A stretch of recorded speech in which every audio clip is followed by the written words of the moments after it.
Yes, Mr. Netanyahu, I am embracing the happy merchant, or I should say the happy merchant archetype. Yes, I am pinching my pennies. Yes, good, good. I am in full control. I am using the puppet strings in the righteous direction. Yes, of course, Mr. Netanyahu. Yes, thank you. Thank you. Oh, the check is in the mail. Oh, fantastic. Yes, fantastic. Ha, ha, ha, ha. Fantastic. Well, I have to go live again and act like I'm fact checking things, but really I am working for you. Yes, yes. All right, folks, we are live again. Welcome, welcome, welcome back to more fact checkery. Pang burners unite, give me the fuel to continue on this grueling quest. I am in my Dwight Schrute Gym for Muscles tank top tonight because it is blazing hot here in Oaxaca, Mexico on this August 10th, 2026. I hope you are all having nice weather. Someone says, but Yahoo, my beloved, where's my 7,000 shekels? Well, my beloved, they are apparently in the mail. The Mossad just left your home. You're ready. Welcome, welcome. Smash that like button. Just smash it like 50. Well, has to be an even amount of times or else it's going to be disliked or it won't be liked. So, yeah, 50 or 100 times. Take your pick.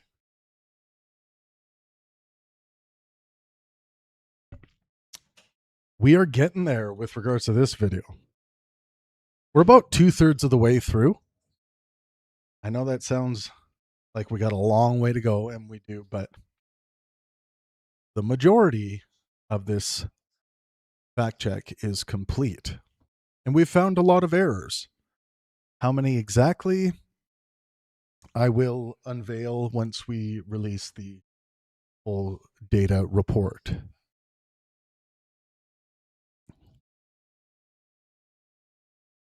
It's pang burn this stuff. Exactly. If you hit it twice, it's wait, 1, 2, it's unliked. Yes, odd number, you're right. So it needs to be 51 or 101. Take your pick.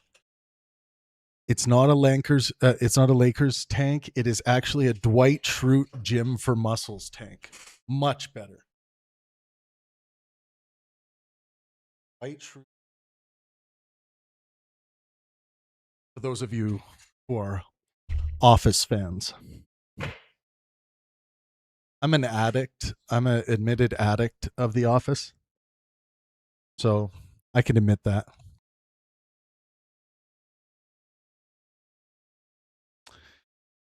All right. No, it's good. We wouldn't want to spread misinformation here. Now where are we at with these guys? Just so I'm clear, I feel like I have to say this because there's so much hate in this world. I do not hate Norm Finkelstein. I do not hate Hasan Piker. I do not hate Dave Farina, Professor Dave. I do not hate Destiny. I just don't hate individuals, people. I think individuals do problematic things, and individuals like Donald Trump, for example, have done a plethora, enormous amount of dangerous things, awful things. I don't hate Donald Trump, but I think Donald Trump has done enough terrible, awful things that causes me to want to produce the anti-Trump debate tour. Just so you understand how my mind works a little bit here. I don't hate people. I do hate particular behaviors, the spreading of misinformation, that kind of thing. Someone says, but can you hate ideas? Yes. I hate the idea someone gets of wanting to harm children. I hate that idea. I hate it with a burning passion.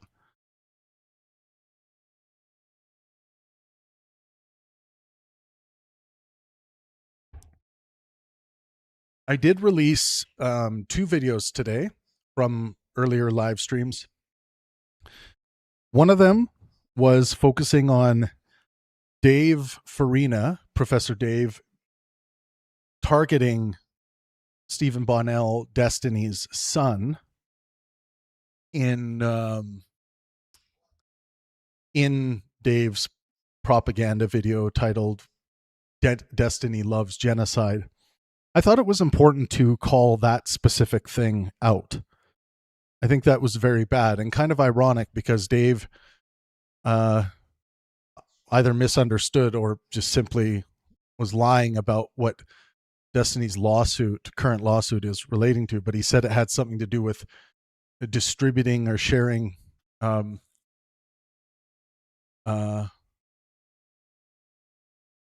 inappropriate or sexual images of a minor. And that's, of course, not at all what that case is about. And then Dave was the one that ended up targeting a minor, like literally a minute or so after that. So I thought that was ironic, and I thought it was important to point out we should not be attacking minors in our content. Just straight up. I think that should be a unified rule. I don't know exactly what YouTube's policy is against that, but I just think, like, ethically, we need to call each other out when we're doing things like that. Like, I think that's a sick thing to do. I honestly do. And then people will say, well, what about when this person did this thing? Or what about this? What about that? I don't really have time for people's whataboutism. That isn't to say they might not be bringing up another legitimate thing that was bad or wrong, but deal with the current thing that's being focused on. Is it bad, wrong? Should it be condemned? This thing should be condemned. And it's not the only thing in the video that should be condemned. There's a lot of stuff that the IDF or Israel has done that should be condemned. There's a lot of stuff Hamas has done that should be condemned. There are things Destiny has done that should be condemned. There are things that I've done in my life, surely, should be condemned. No, actually, no, I changed my mind about that last part. I am absolutely perfect. I've never made a mistake in my entire life. Travis is spreading misinformation. Well, should we get into this or what? Oh, and I also released a video focusing in on Mini Minuteman's $199.99 super chat comment support under Dave's propaganda, misinformation, anti-Semitism video. And I thought that was important to point out. That's someone who is known for debunking misinformation. A scientist known for debunking misinformation, and yet they are under Dave's video saying, right on, Dave, awesome. And then they also mentioned some things about their relationship with Destiny and how they shared some podcasts with Destiny, and they were really turned off by some of the things that were said in that podcast. But I reviewed both of those podcasts in the video I just released. I reviewed both podcasts, and I didn't see any good reason to believe that Mini Minuteman was turned off by anything that was brought up. We went over the moments quite thoroughly. So I don't know if Mini Minuteman just forgets or if he's lying, or I don't know. But I thought that was something to point at, because something just doesn't seem right about that kind of support for a misinformation video by someone who is known for debunking that kind of thing. Shockit says, I also don't know the right place. I joined Discord, but there are so many Pangburn areas. I couldn't find the PDF report about Dave's video. Okay, there's the link right there. You can always find all this stuff at pang-burn.com/analysis. Okay, I think that's enough housekeeping for today. Shall we? Are we all paying attention?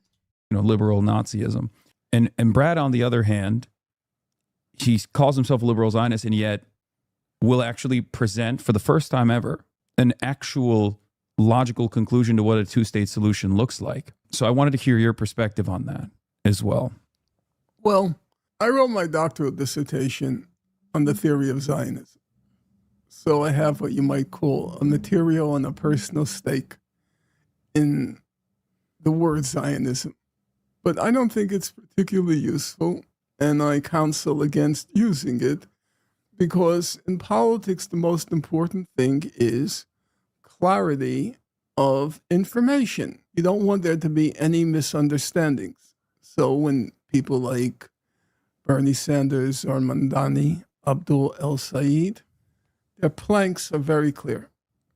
Medicare for all, and so forth, depending on where you're running. Mamdani was free buses, free pre-K, very clear. So I'm for, in politics, there should be clarity of thought. I don't believe the term Zionism conveys information. Yeah. It just is, it's a term of abuse. It's an epithet. It's not it doesn't isolate a phenomenon. So you might ask me then, well, what term would you use? And my reply is, I think the most use of abuse, it's an epithet. Their planks are very clear. Medicare for all, and so forth, depending on where you're running. Mamdani was free buses, free pre-K, very clear. So I'm for, in politics, there should be clarity of thought. I don't believe the term Zionism conveys information. Yeah. It just is, it's a term of abuse. It's an epithet. It's not it doesn't isolate a phenomenon. So you might ask me then, well, what term would you use? And my reply is, I think the most useful term, just to give you, you have your producer here or your friend here, and I'm afraid I can get long-winded, and you'll just excuse me. When there was about 10 or 15 years ago now, there was a whole debate about whether or not Israel was an apartheid state. Mm-hmm. And Human Rights Watch puts out a 80-page report. Amnesty puts out a 250-page report. And then I was struck. The Israeli Information Center for Human Rights in the occupied territories puts out a report. We're going to go over Zionism again in the context of what Finkelstein was just talking about there.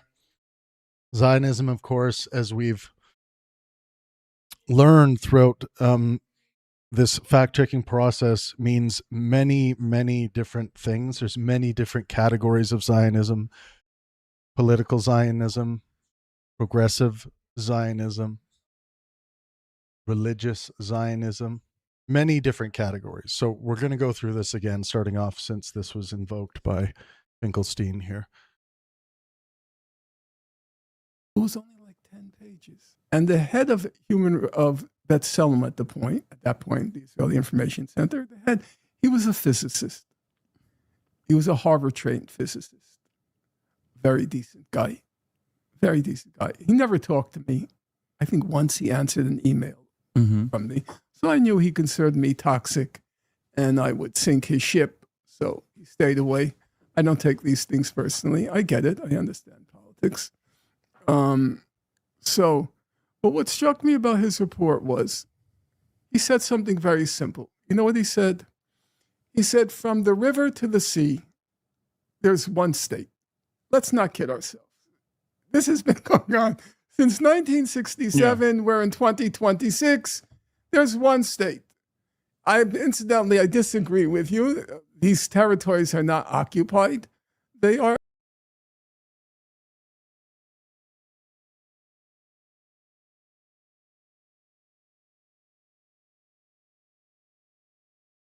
Okay.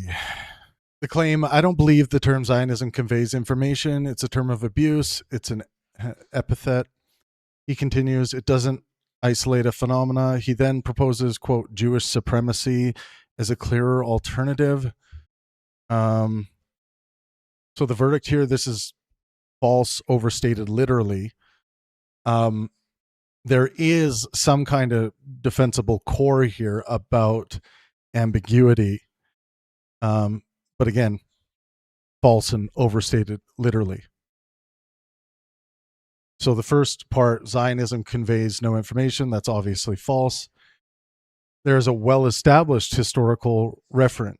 The first Zionist Congress in 1897 formally defined a Zionist program centered on establishing a publicly secured home for the Jewish people in Palestine.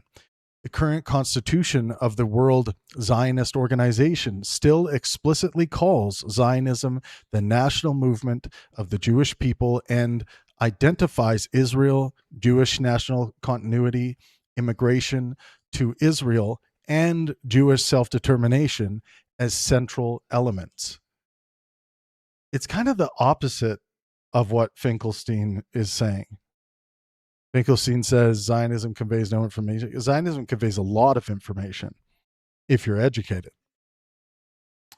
Oxford gives essentially the same core definition. Zionism is the movement originally seeking the reestablishment and subsequently the development and protection of a Jewish nation in what became Israel.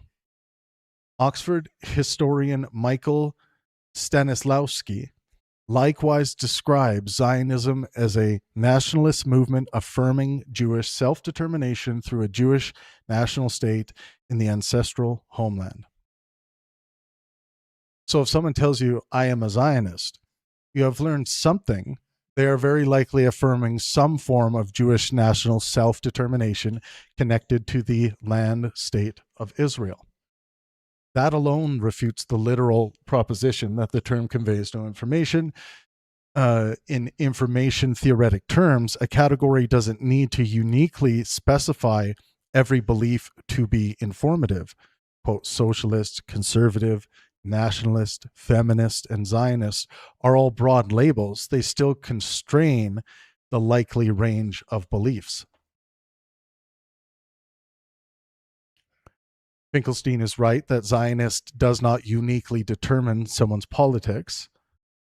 So knowing that someone identifies as Zionist does not by itself tell you whether they support two states or one, what borders they support, whether they support settlements, whether they support Palestinian statehood, whether they support Palestinian refugee return, whether they are secular or religious, whether they support equal citizenship, whether they favor annexation, whether they support Netanyahu, whether they are socialist, liberal, or right-wing. Historically, Zionism has contained sharply different currents.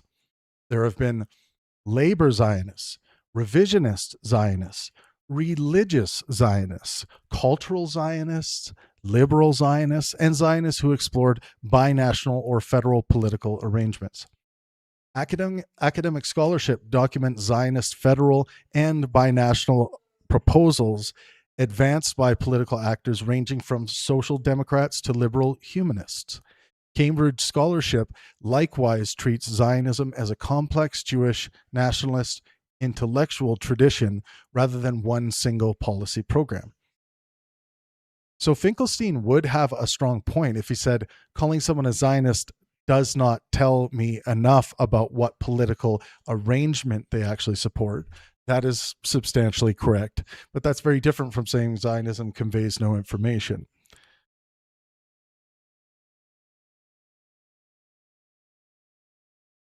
The Brad Lander example actually demonstrates this distinction.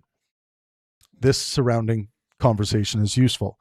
Hasan brings up Brad Lander precisely because Lander identifies as a liberal Zionist while supporting a two-state arrangement involving Jewish and Palestinian minorities living on opposite sides of the Green Line. Hasan is asking how such a person fits his broader criticism of Zionism. That demonstrates two things simultaneously. Zionist tells you something about Lander's conception of Jewish national self-determination and Israel, but it doesn't tell you nearly enough to determine his views about Palestinian rights, borders, or settlements.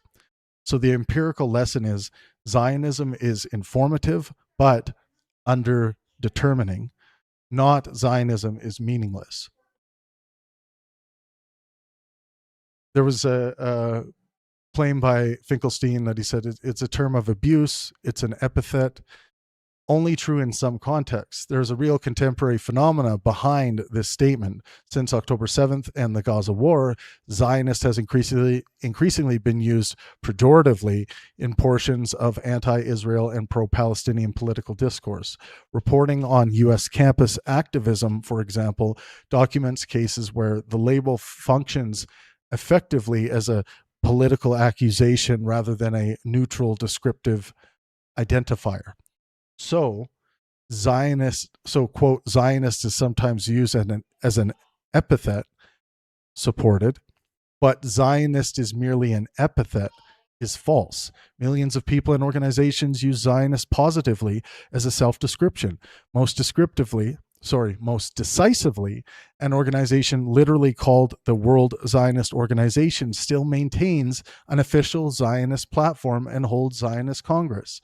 A term cannot reasonably be characterized exclusively as an insult when substantial numbers of adherents voluntarily apply it to themselves and organized institutions use it as their formal ideological identity. Compare communist can be an insult in some conversations. That doesn't mean communism identifies no political phenomena. The same semantic distinction applies here. There was also the claim it doesn't isolate a phenomena. That's also too strong. It does isolate a historical phenomena.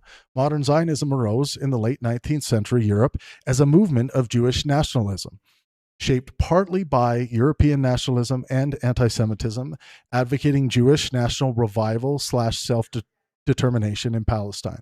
The movement established organizations, congresses, institutions, settlement projects, and eventually contributed decisively to the establishment of Israel. Historians write entire academic histories of Zionism because there is an identifiable movement to study. What is true is that Zionism is no longer isolates one contemporary policy package. That's the precise distinction Finkelstein is missing. And this is kind of weird because, he has written a lot about this concept.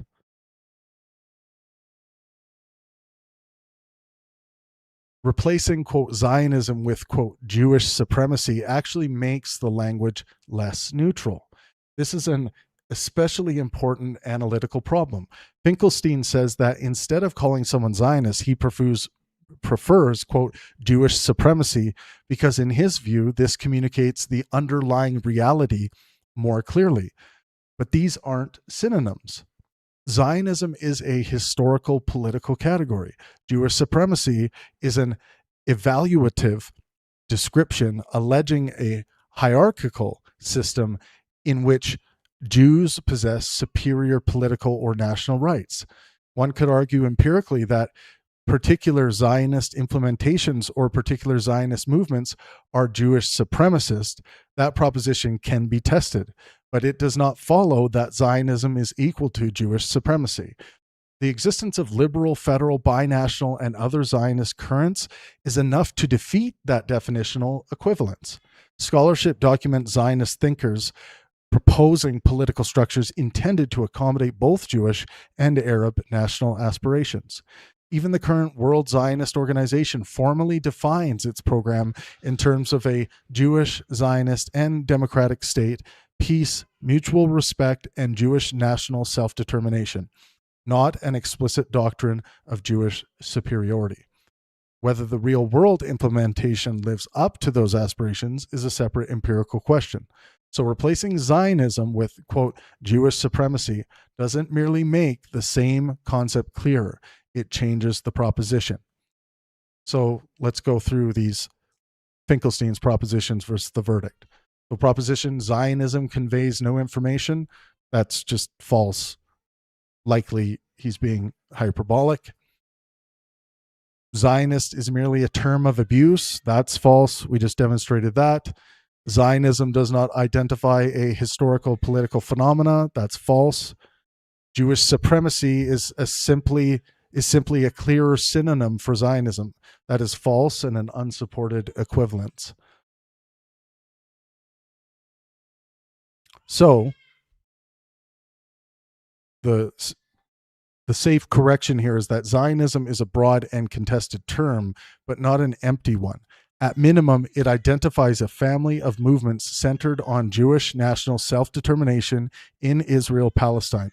Because Zionists differ greatly on territory, Palestinian rights, religion, and political structure, the label alone does not specify a complete policy position. In some contexts, it is also used pejoratively. So there.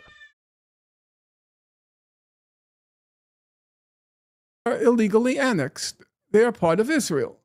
It's not, under international law, occupation has a very different standard than an annexation.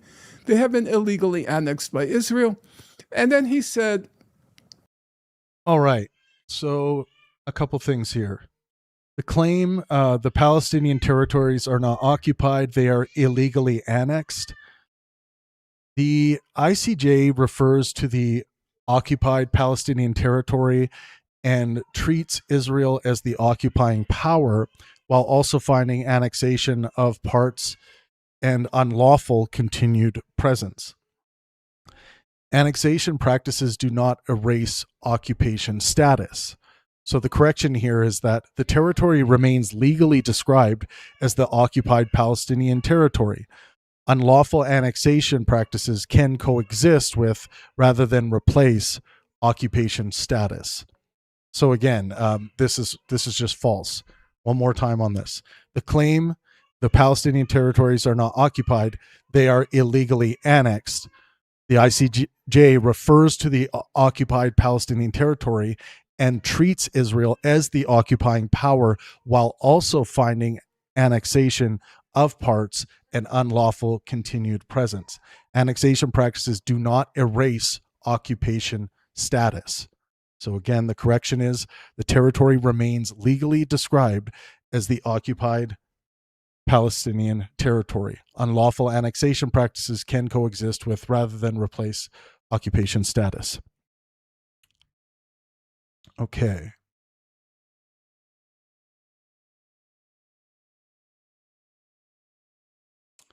There was something about the UN or the resolution. report says that the foundation of this one state, very simple, it's Jewish supremacy. It's a Jewish supremacist state.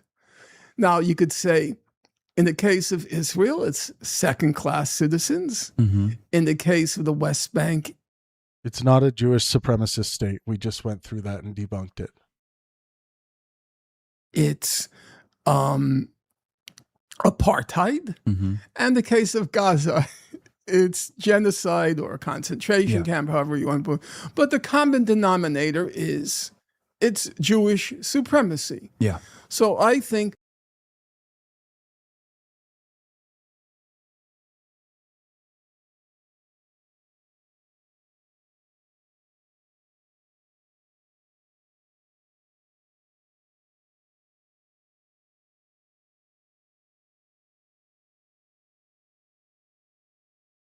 So a couple times off the cuff, Gaza has been referred to as a concentration camp by Finkelstein, and I just want to clear that issue up.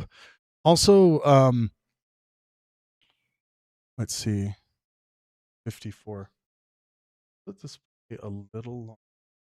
Jewish supremacy does convey something because everyone remembers white supremacy. Yeah. They remember it from South Africa and they remember it from our own country.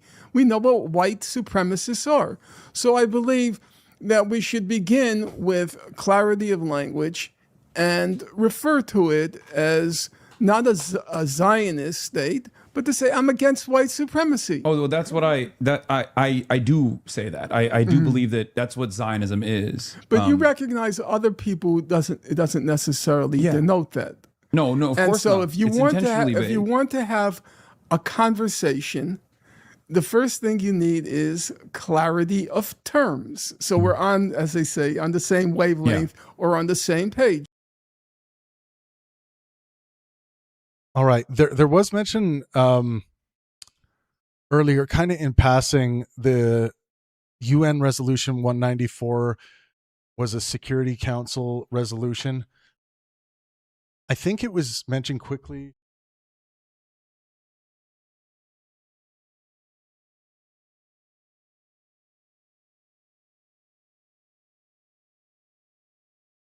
I have to reopen this.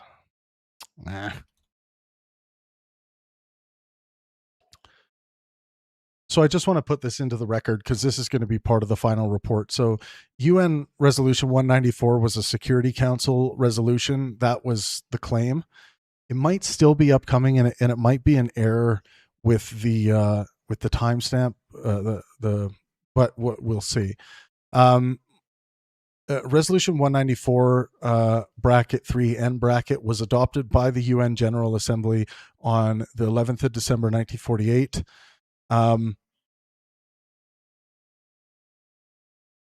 So Resolution 194 bracket 3 end bracket was adopted by the UN General Assembly on December 11th, 1948, not by the Security Council. So it was adopted by the UN General Assembly, not by the Security Council. This at some point the Security Council was mentioned, and it actually, what should have been mentioned is the UN General Assembly. I just want to make sure we get that on the record, so when we compile all this data, that'll be covered. The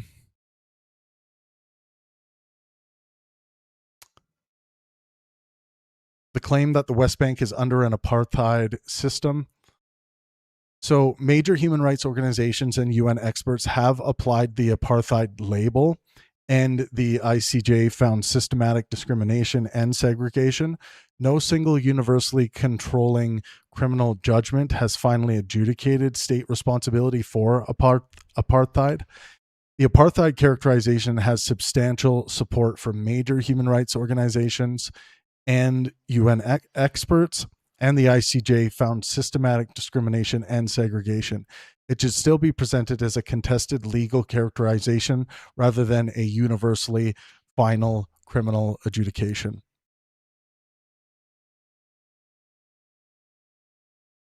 I do want us to do a deeper dive into this particular claim, because we haven't had to deal with apartheid.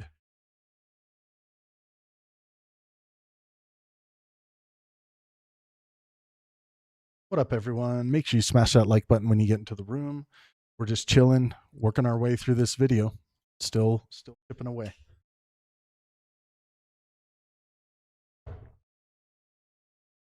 Check. All right. So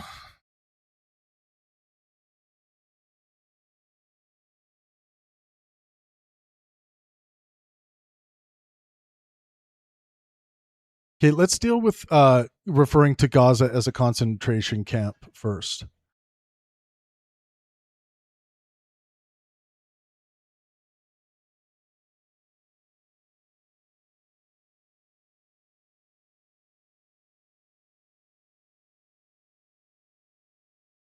So Finkelstein is completely right about Giora Eland, I think, Island or Eland. A March 31st, 2004 U.S. Diplomatic cable records then Israeli National Security Council Director Deora Island discussing Gaza's extraordinary density and territorial limitations. The cable says Eland, I think it's Eland, described Gaza as a huge concentration camp with approximately 1.3 million Palestinians. This is particularly significant because Eland was a senior Israeli security official. The comment was recorded contemporaneously by American diplomats.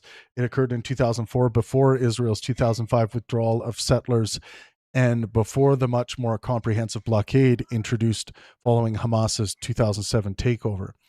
So Finkelstein is not inventing a misattribution with regards to the Eland quotation. Eland's context matters. Eland was not saying Gaza is literally a Nazi concentration camp. His point in the diplomatic cable concerned population density, territorial viability, and his proposed territorial solution involving additional land in Sinai. Immediately after describing Gaza that way, he argued that Palestinians needed more territory and proposed an Egyptian land contribution to a future Palestinian state. The context matters because Finkelstein can make Eland's quotation sound like an Israeli official was admitting to operating something analogous to Dachau, which is a concentration camp from Nazi Germany. That was not the apparent point Eland was making. His analogy was principally about a huge population confined with an extremely small territory. That doesn't make the quotation unimportant. It changes what it proves. Gaza's post-2007 conditions provide a substantial factual basis for the confinement analogy. After Hamas took control of Gaza in June 2007, Israel imposed sweeping restrictions on Gaza's crossings and movement, while Egypt also severely restricted Rafah. A 2009 UN OSHA report used unusually strong language. It said the blockade had locked in 1.5 million people. In one of the world's most densely populated territories, OSHA documented severe restrictions on imports, near elimination of exports, tight limits on movement through Erez, intermittent closure of Rafah by Egypt, restrictions on fishing, limitations on access to agricultural areas, deterioration of infrastructure and essential services, and extensive aid dependency. The ICRC likewise documented severe restrictions on movement, goods, electricity, fuel, healthcare access, and economic activity. So the descriptive basis behind language such as, quote, open air prison, or more provocatively, quote, concentration camp, is not fictional. There really was a population of roughly 2 million people living in a very small enclosed territory whose ability to leave, import, export, fish, use surrounding land, and interact economically with the outside world was extraordinarily constrained. But Gaza was not literally a concentration camp in the standard historical sense. This is where precision matters.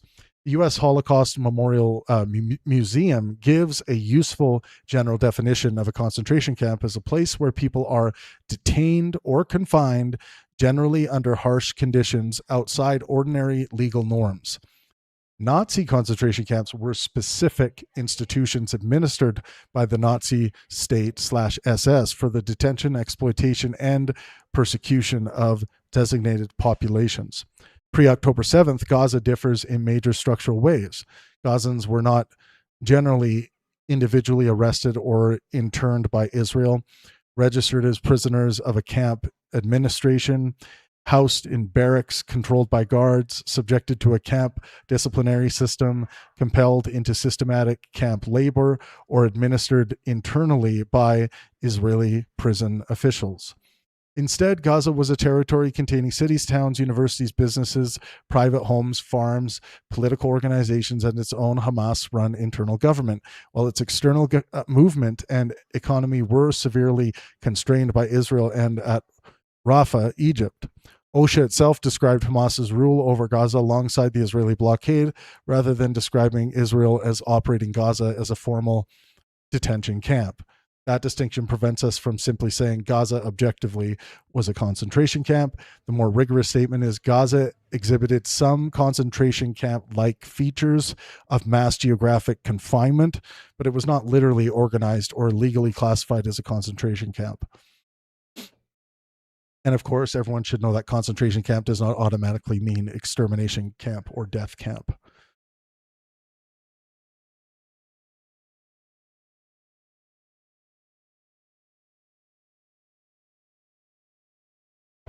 So the correction here would be Gaza was an extraordinarily confined and externally restricted territory, particularly under the post-2007 blockade, and some prominent observers, including Israeli National Security Council Director Giora Eiland in 2004, explicitly compared it to a huge concentration camp.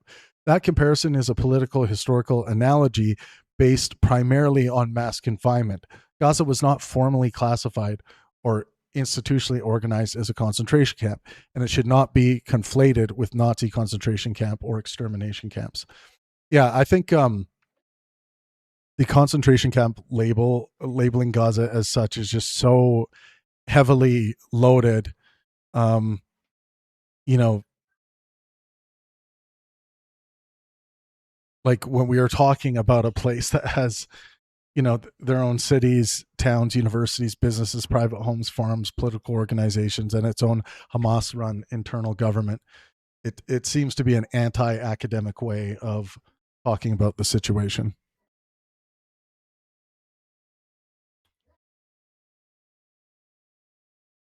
All right. We're getting there. We're getting there. Picking away, picking away.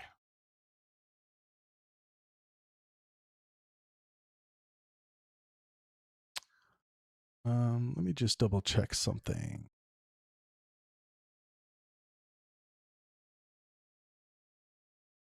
Cool.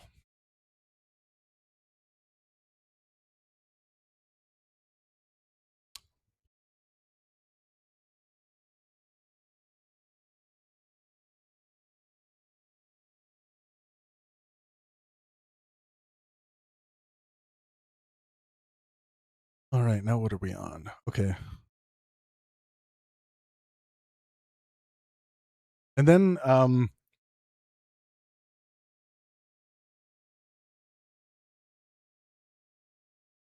this idea that the West Bank is under an apartheid system. So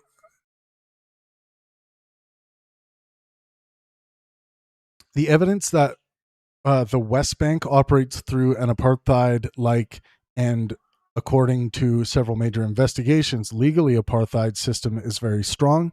The principal qualification is procedural.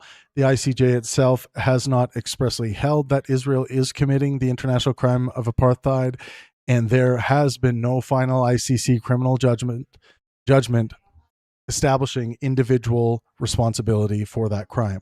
What apartheid means legally. Apartheid is, in international law, is not restricted to copying South Africa's exact institutions.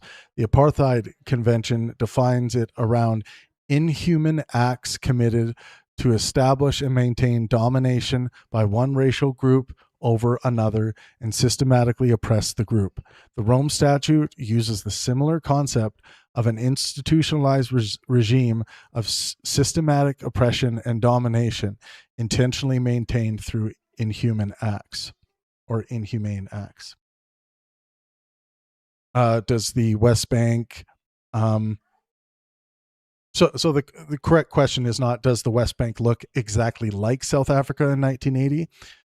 It is, does Israel maintain an institutionalized system in the West Bank in which one protected population group systematically dominates another, accompanied by severe discriminatory acts and an intention to maintain that system?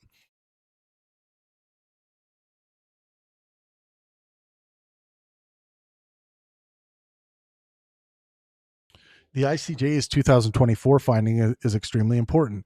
In its July 2024 advisory opinion, the International Court of Justice found that Israeli legislation and measures maintain a, quote, near complete separation between Palestinian communities and Israeli settlers in the West Bank and East Jerusalem.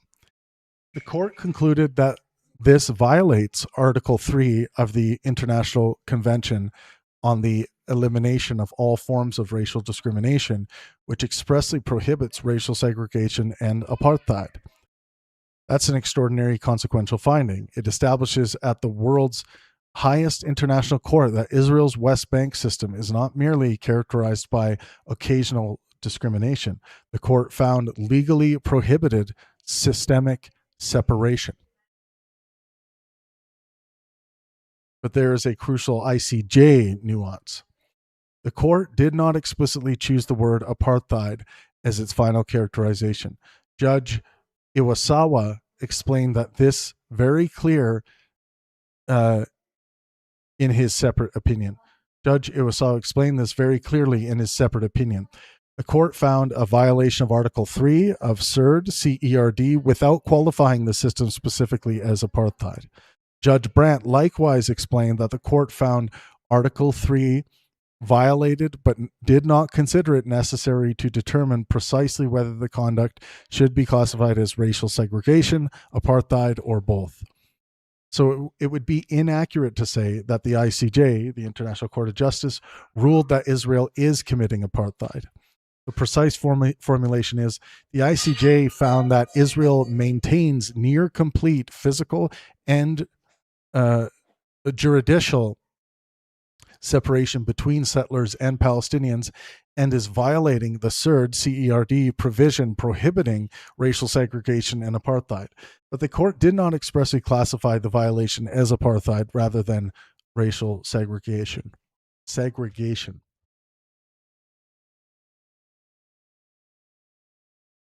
Interestingly, the ICJ president, Nawaf Salam, went further in his own declaration, expressly characterizing Israeli discriminatory policies and practices as tantamount to apartheid. But that was Salam's individual declaration, not the court's majority holding.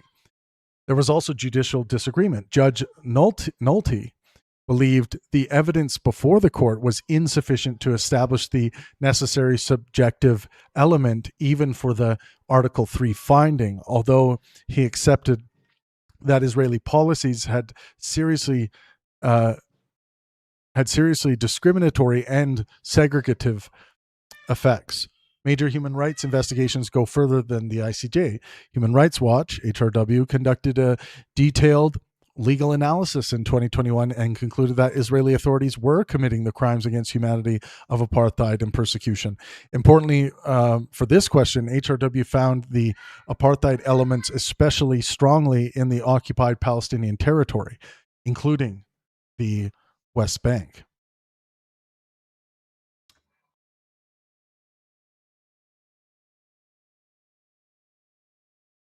The 2026 UN evidence makes the case stronger still. This matters because our original report was produced before we fully incorporated the most recent material. In January 2026, the UN Human Rights Office released a major report specifically titled Around Israel's Discriminatory Administration of the Occupied West Bank, including East Jerusalem. OHCHR included that Israel's laws, policies, and practices systematically discriminate against Palestinians and warned that Israel is violating international law obligations requiring states to prohibit and eradicate racial segregation and apartheid. It also said conditions had deteriorated sharply since the late 2020s. This significantly strengthens the institutional evidentiary record behind Finkelstein's formulation. So, the safe formulation here, based on the evidence that's available, there is substantial and increasingly authoritative evidence for characterizing Israel's system of rule over Palestinians in the West Bank as apartheid. Several major human rights organizations expressly make that legal finding, and the ICJ has found near complete separation between settlers and Palestinians in violation of the treaty provision prohibiting racial segregation and apartheid. The ICJ did not, however, expressly adjudicate that the system constitutes the crime of apartheid. So that stronger formulation remains a legal characterization rather than a final criminal judgment. All right.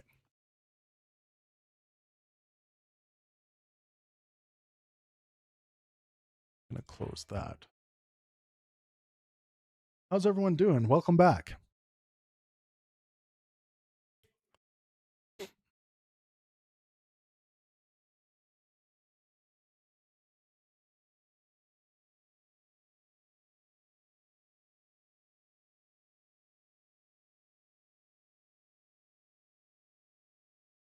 All right.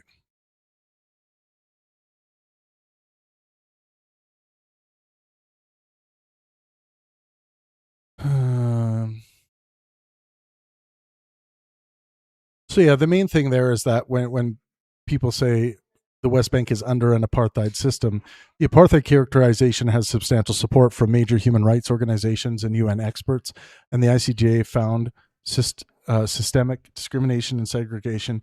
It should still be presented as a contested legal characterization rather than a universally final criminal adjudication.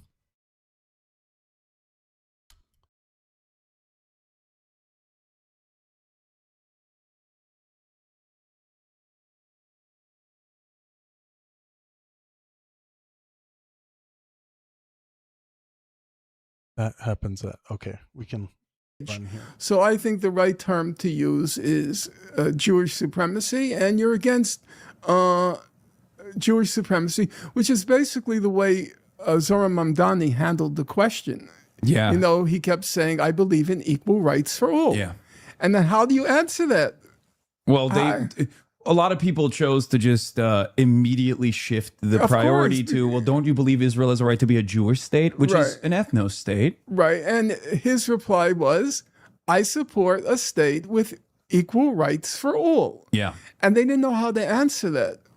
There was like a kind of a deadly silence when he had, because how do you say no? I don't support. You know, it's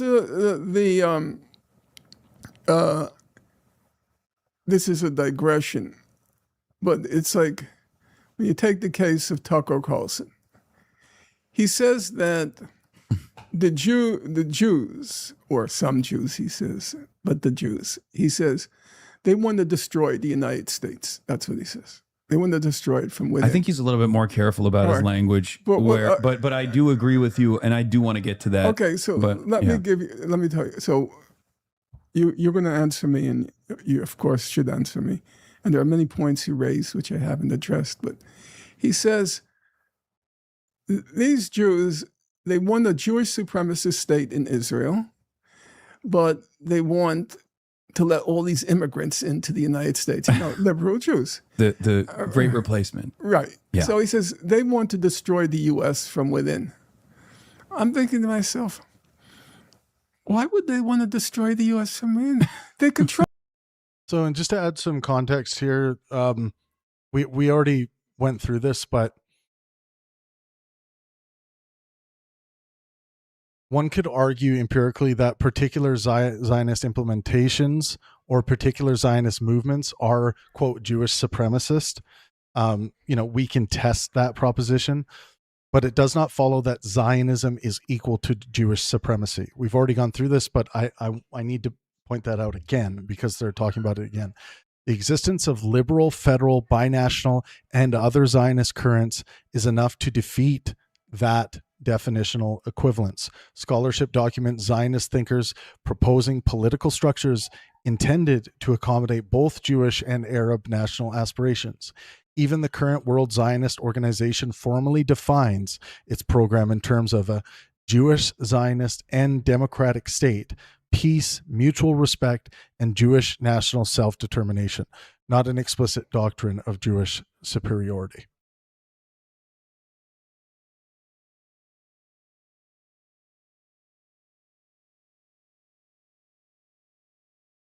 The United States. Why would they want to destroy it? According to you, they occupy, Yeah. and which they do, they disproportionately occupy the positions of in industry, in culture, in everything. Okay, that counts. So why would they want to destroy it? They don't want to destroy it. What they want was they want a Jewish supremacist state in Israel because the Jews are the majority, and they want a liberal state here because Jews are just 2% of the population.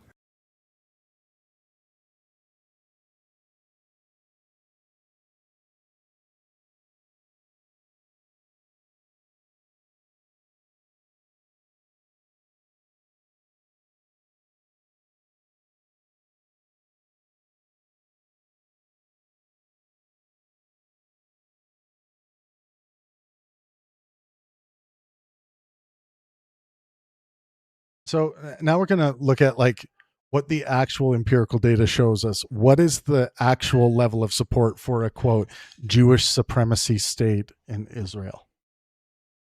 So we're going to adjudicate that claim.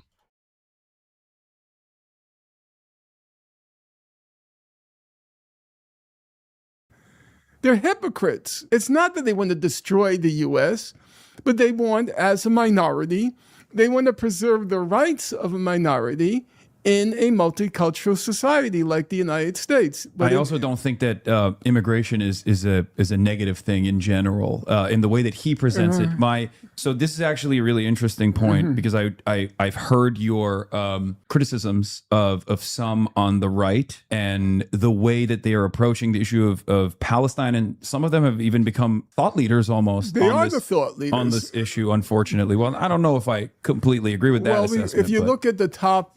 If you look at the top, look, this is an area where you know 10,000. Look, I got a lot of people watching me too. I'm just saying. Yes, I'm aware of that. I believe what Chairman Mao said: no investigation, no right to speak. I don't know the specifics.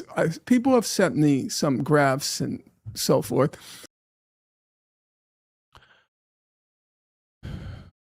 So there is no defensible single percentage of support for a quote Jewish supremacy state in Israel because reputable pollsters generally do not ask respondents whether they support Jewish supremacy. That phrase is an evaluative label, not a standard survey category.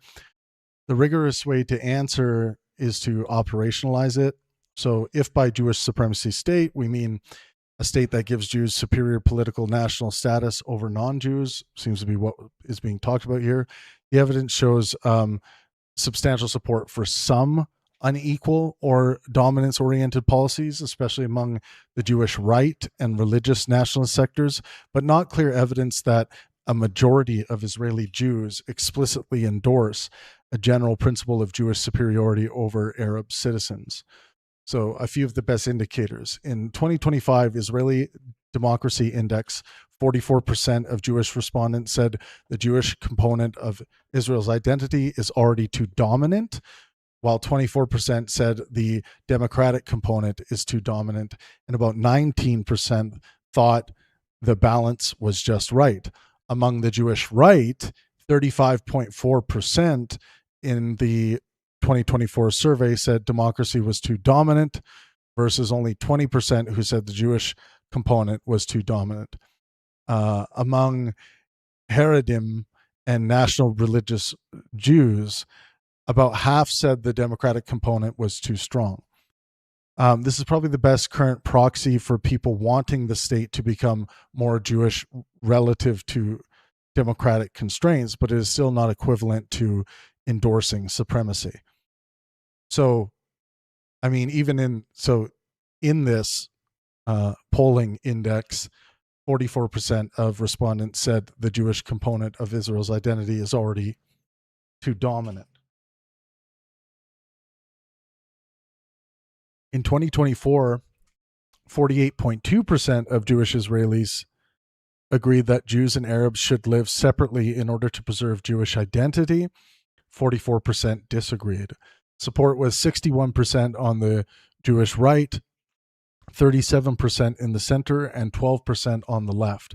Among Haredim, it was 77%. Among national religious Jews, 60%. This is substantial support for ethnic separation, though again, not automatically for unequal legal rights. The same 2024 IDI survey found 53% of Jewish Israelis agreed that Arab citizens of Israel pose a security threat, rising to 66% on the right. On the occupied Palestinians, attitudes are considerably more dominance-oriented. A March 2025 JPPI survey found 47% of Jewish Israelis identified most closely with a position calling for strengthening Israeli control over Palestinians, expanding settlements, considering dismantling the Palestinian Authority, and possibly annexing the West Bank. Only 11% selected the option favoring negotiations and establishment of the Palestinian state. In that same survey, 62% of Israelis overall supported Trump's proposal for Gazans to move to another country. Only 3% of Jews respondents selected the response that the proposal was immoral. That is powerful evidence of support for population transfer in Gaza, but it is not a direct survey of attitudes toward Arab citizens of Israel. And that, by the way, that kind of support, if we're talking about forced population transfer, then that would equate to ethnic cleansing. So if the 62% of Israelis overall supported Trump's proposal for Gazans to move to another country, that's interesting wording, to move to another country. I think it implies voluntarily.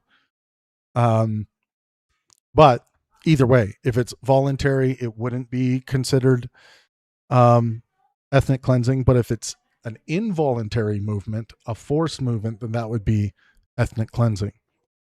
There's also an older but unusually direct Pew result from 2016. Pew found that 79% of Israeli Jews said Jews deserve preferential treatment in Israel, and 48% supported expelling or transferring Arabs from Israel. Support for expulsion reached about 72% among right-wing Jews. Because that survey is now a decade old, we should not use those numbers as current political opinion, but they show that explicitly preferential attitudes have historically been substantial. So what number should we use? So we shouldn't say most Israelis support a Jewish supremacist state. The polling does not establish that proposition cleanly. What we should instead say that there is substantial support among Israeli Jews, especially on the political and religious right, for policies that privilege Jewish national control, ethnic separation, settlement expansion, annexation, and in some contexts, Palestinian population transfer. However, there is no current representative poll establishing that a majority explicitly endorses a general principle that Jews should possess superior civil rights to non-Jewish citizens.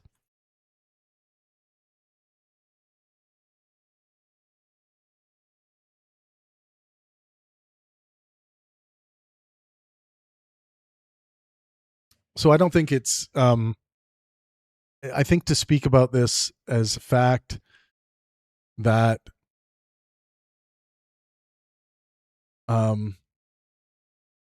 that Jews or Israeli Jews want a Jewish supremacy state, I don't think that is demonstrated by the data.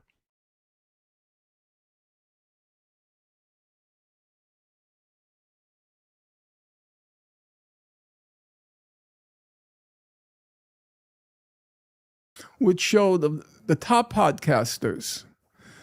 The only one in the tier that I saw, and you were not on that tier. No, I'm Okay. not. I'm not considered a Okay. podcaster. I'm a Twitch streamer. Oh, okay. Yeah. That's another distinction I don't know. It's fine. I'm telling you, I have no problem Yeah. with admitting where I have ignorance. We Where must I'm ignorant. seek truth from facts. Yeah, exactly.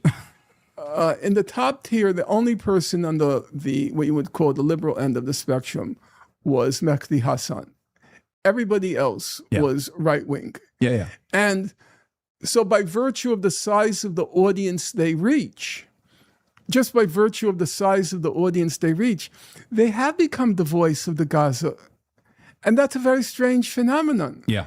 You know, the idea that, for example, Megyn Kelly cares about poor brown Muslim children in Gaza. I just find that very peculiar. Yeah. And my problem is, you said I have a problem with the right wing. That's not my problem. I do. I personally my abhor problem reactionary is, thought. that people on the left don't see this as somehow strange and problematic. I also agree with you on that. There's no raising of eyebrows, like, what quite is going on here? Yeah. And then you have to ask yourself, well, what is going on here? And I think there are issues. I would not call them major issues at this point. I think it's the anti-Semitism is pretty much a marginal phenomenon. Mm-hmm. But I do believe, which is within the realm of possibility. I said it before it became a common. Well, I don't know if I would call it a marginal phenomena compared to, when we look at the support on Professor Dave's recent propaganda video targeting Destiny and the speaking about the Israel-Palestine issue. Like, there's an overwhelming support for that video, and that video is perpetuating a lot of anti-Semitic tropes, as we have demonstrated in the data. So yeah, I feel like there's a bit of a hand waving away of the true magnitude of anti-Semitism and the rise of anti-Semitism since October 7th. Discussion.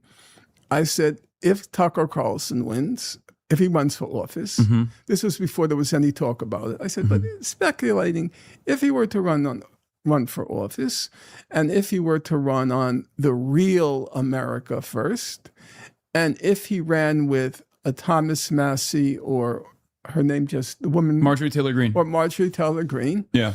and he ran on the platform of, like the Nazis did, that they had a solution to the economic crisis. Yeah. If the economy crashed, I think there could be a problem. And I don't see any reason why not to raise that prospect, even though I recognize right now it's marginal. I recognize that. And I don't believe, if you look at the history of the Nazi Party, before the 29 crash, it was completely marginal. Mm-hmm. It was the crash before they were polling around 3 to 5%. Right after the crash, they polled 18%, then they polled 36%, because it wasn't anti-Semitism that won the Nazis' power. It was they promised they had a solution. So, people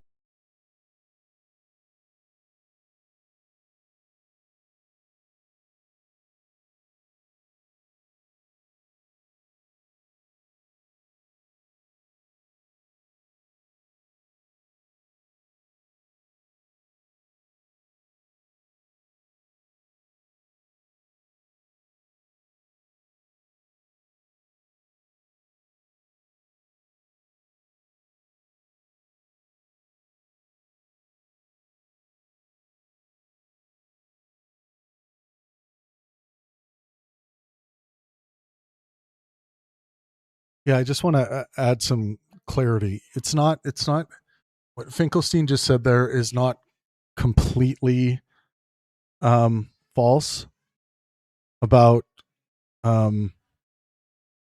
it not necessarily being anti-Semitism that won the Nazis' power.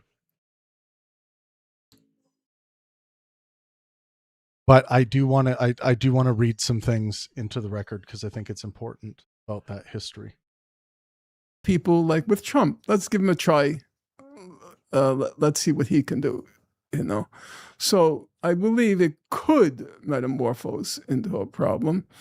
And I do find it problematic that people on the so-called left don't recognize this as, at the very least, No, I think they do. an odd. I didn't find that. No, well, you're I was you're at watching- the epicenter of yeah. the people who do. But so here's the thing. Mhm. I actually agree with you almost 100% of the way as far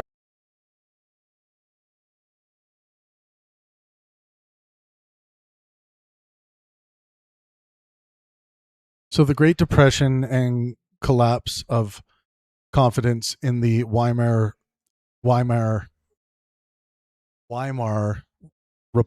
political system were central, probably indispensable to the Nazis' transformation from a fringe party into a mass electoral movement. Anti-Semitism alone does not explain that electoral breakthrough, and the Nazis sometimes deliberately de-emphasized anti-Semitism when seeking broad votes.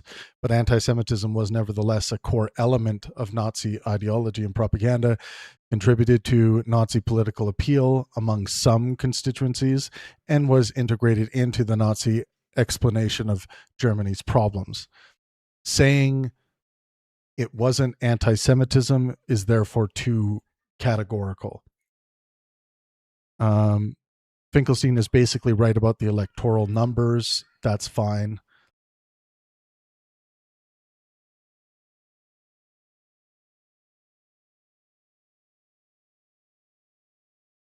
So yeah, this is the part where it goes too far. This idea that it wasn't anti-Semitism. So anti-Semitism was not incidental to Nazism.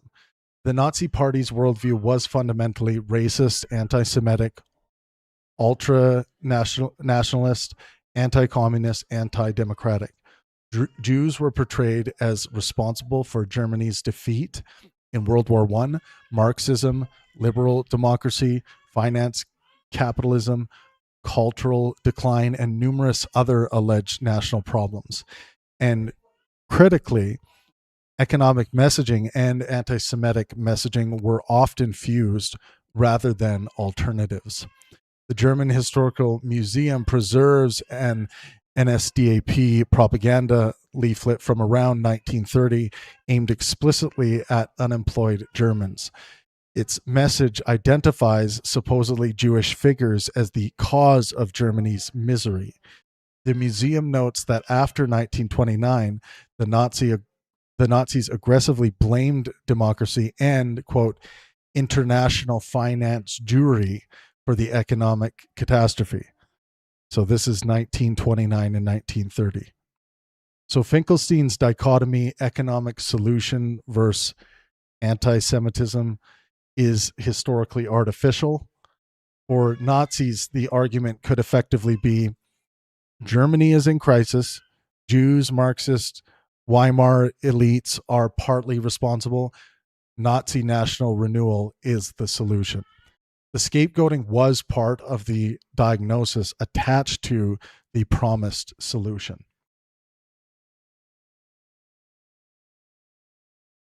There is empirical evidence that pre-existing anti-Semitism predicted Nazi support.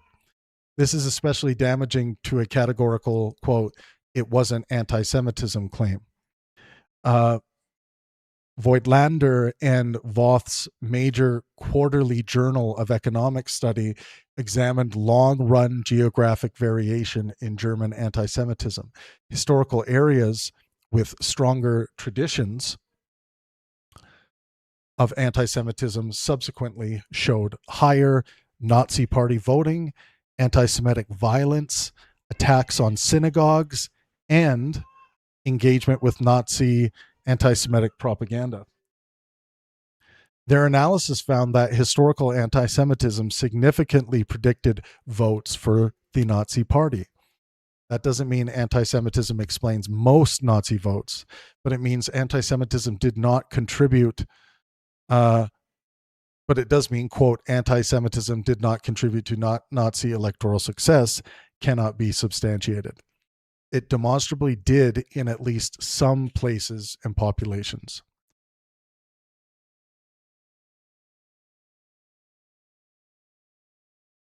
Also, this idea they promised they had a solution is also too simple. The Nazis promised a solution was not merely economic. They marketed themselves as the answer to multiple interlocking crises: unemployment and economic collapse, political paralysis, the Treaty of Versailles, national humiliation, communism, social fragmentation, parliamentary democracy, and supposed Jewish influence. USHMM described Nazi propaganda as selling an all-encompassing Volksgemeinschaft, or national community, that would transcend ordinary political and class divisions, but specifically exclude Jews from that racial national community. So the better causal model is multifactorial, not, it wasn't anti-Semitism, it was economic solution. There's another problem with Finkelstein's won the Nazis power. Hitler wasn't elected chancellor by 37% of Germans. The Nazis became the largest party with 37.4% in July 1932, but failed to win a majority. Then they actually lost roughly 2 million votes, falling to 33.1% in November. Hitler nevertheless became chancellor on January 30th, 1933, because President Hindenburg appointed him following political negotiations with conservative elites such as Franz von Papen, who believed they could use Hitler's mass popularity while constraining him. Therefore, there are really two different causal questions. Why did millions of Germans start voting Nazi? Economic and political collapse is central. Why did Hitler actually obtain the chancellorship in January 1933? That additionally requires explaining elite political maneuvering, Hindenburg, Papen, conservative miscalculation, the breakdown of parliamentary government, and Nazi electoral strength. So, just to summarize, we'll first look at Finkelstein's propositions, and then we'll give the verdict. So this idea that anti-Semitism alone explains their electoral rise is false, and Finkelstein correctly rejects this.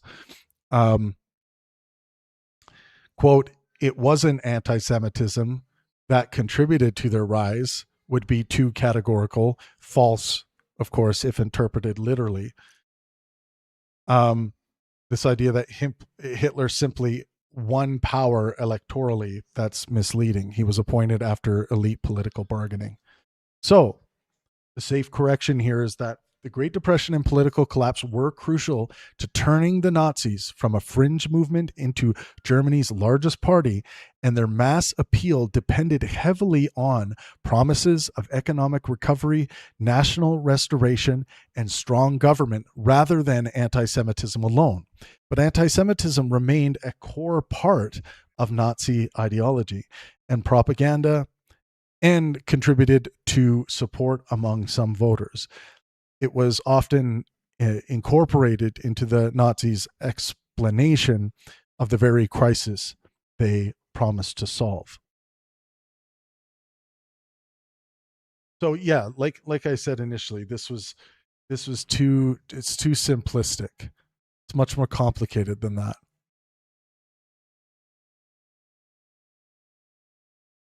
Whereas I've heard you talk about how anti-Semitism historically has been an issue, of course, pogroms, the Holocaust, but then also even in the United States of America, there were systematic forms of discrimination that Jews faced. Anti-Semitism in contemporary American society it happens on an individual basis, but it's not there's no systemic anti-Semitism in the United States of America currently.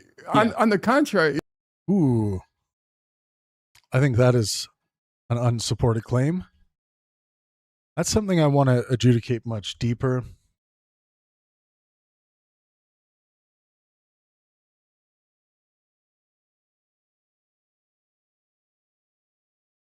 Yeah, the idea that there is no systemic anti-Semitism in the United States. Quote, systemic requires a stated definition, of course. Persistent anti-Jewish hate crime, harassment, and discriminatory stereotyping contradict an unqualified absence claim, while Jewish Americans also have high average socioeconomic outcomes. So the evidence is mixed, not zero. So we do have to, whenever we're looking at systemic issues, we do have to do a bit of a deeper dive to look at particular examples. So the correction here, systemic must be defined. Continuing anti-Jewish hate crime and discrimination make an unqualified claim of no systemic anti-Semitism supported. Okay. Yeah, so we're going to dive deeper into that claim. That's quite the claim. If you're applying for a law firm, if you're applying to work in a hospital, if you're applying to teach, the system is rigged in your favor. Well, let's see if the data supports that. And also, this is kind of looking at the like colloquial pop simplistic examples of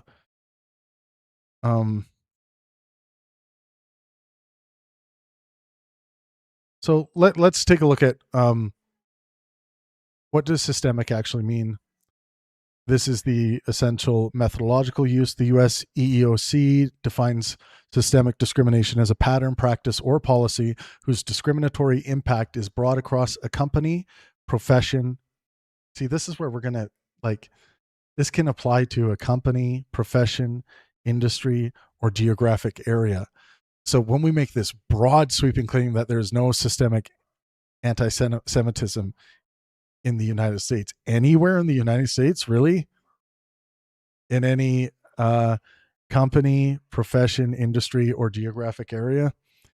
It also describes systemic bias as bias embedded in structures or in how work is organized. So under that definition, these are different propositions. Individual anti-Semitism, someone hates or discriminates against Jews. Social anti-Semitism, anti-Semitic attitudes or violence are meaningfully prevalent in society. Institutional anti-Semitism, a particular university, employer, government agency, etc., has practices that systematically disadvantage Jews. Or nationwide systemic anti-Semitism. Major American institutions collectively and persistently structure life opportunities against Jews as Jews. So they could very well be referring to nationwide systemic anti-Semitism, but that's different than claiming there is no systemic anti-Semitism in the United States. Yeah, so Finkelstein appears to be asserting the fourth proposition.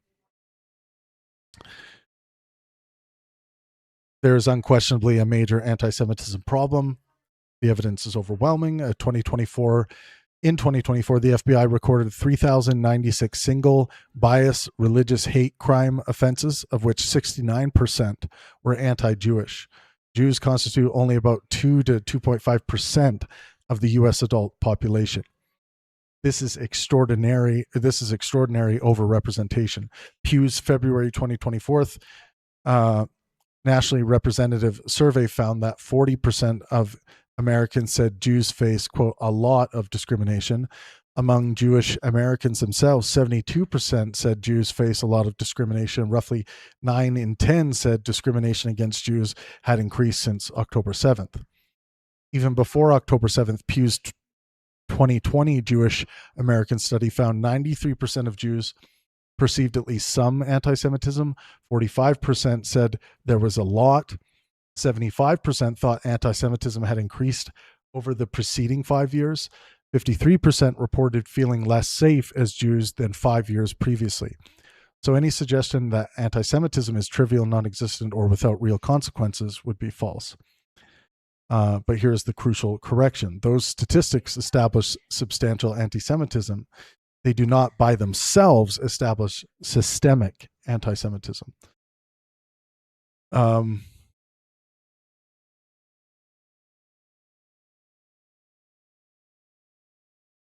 So what evidence would demonstrate nationwide systemic anti-Semitism? We would be looking for things like laws explicitly disadvantaging Jews, systematic hiring penalties for Jewish applicants, broad university admissions barriers, etc. Historically, America really did have things of this kind. There were Jewish quotas at elite universities, exclusion from private clubs and professions, discriminatory hiring, restrictive housing covenants, and significant elite institutional anti-Semitism. Oxford's Holocaust and Genocide Studies describes 1930s to 40s American anti-Semitism as permeating elite culture, social, and intellectual institutions. So historically, describing important sectors of American society as institutionally, systemically anti-Semitic is straightforward. The modern record looks considerably different. Modern Jewish socioeconomic outcomes strongly cut against a simple nationwide subordination theory. Pew's large 2020 Jewish American study found that Jewish Americans were, on average, much more highly educated and economically successful than Americans overall. Nearly 60% of Jewish adults were college graduates versus roughly 30% of U.S. adults. 28% held graduate degrees, compared with 11% nationally. 23% reported household income of $200,000 or more, compared with 4% of U.S. adults. Only 10% reported household income below $30,000 versus 26% of Americans overall. This is strong counter evidence against a simple model in which American institutions systematically suppress Jews' access to education, professional employment, wealth, and elite social mobility. It isn't proof that no systemic discrimination exists, though. A group can experience discrimination while still obtaining high average socioeconomic outcomes because of education, geography, family structure, occupational specialization, historical selection effects, and many other factors. But if someone alleges a generalized nationwide system rigged against Jews, these outcomes create a major explanatory burden. This part actually makes Finkelstein's narrower argument stronger. Public attitudes also, and that is if he's referring to, the nationwide systemic anti-Semitism. But this idea that there is no systemic anti-Semitism still goes too far. Here's the strongest evidence against Finkelstein's absolute claim. The EEOC, and by the way, this was nodded and agreed to by Hasan Piker.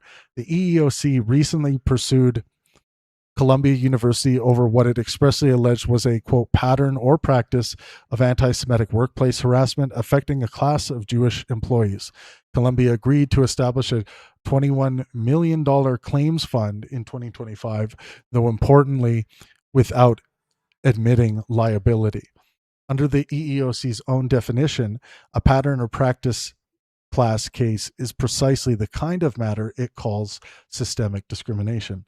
Likewise, in May 2026, the Justice Department sued the University of California, alleging that UCLA had shown deliberate indifference to pervasive discrimination against Jewish and Israeli students, including exclusion from areas of campus and deprivation of educational opportunities.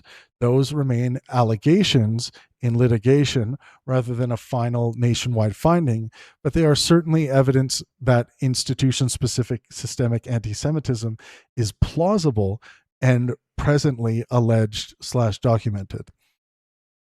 This defeats the strongest literal reading of there isn't systemic anti-Semitism anywhere within U.S. institutions.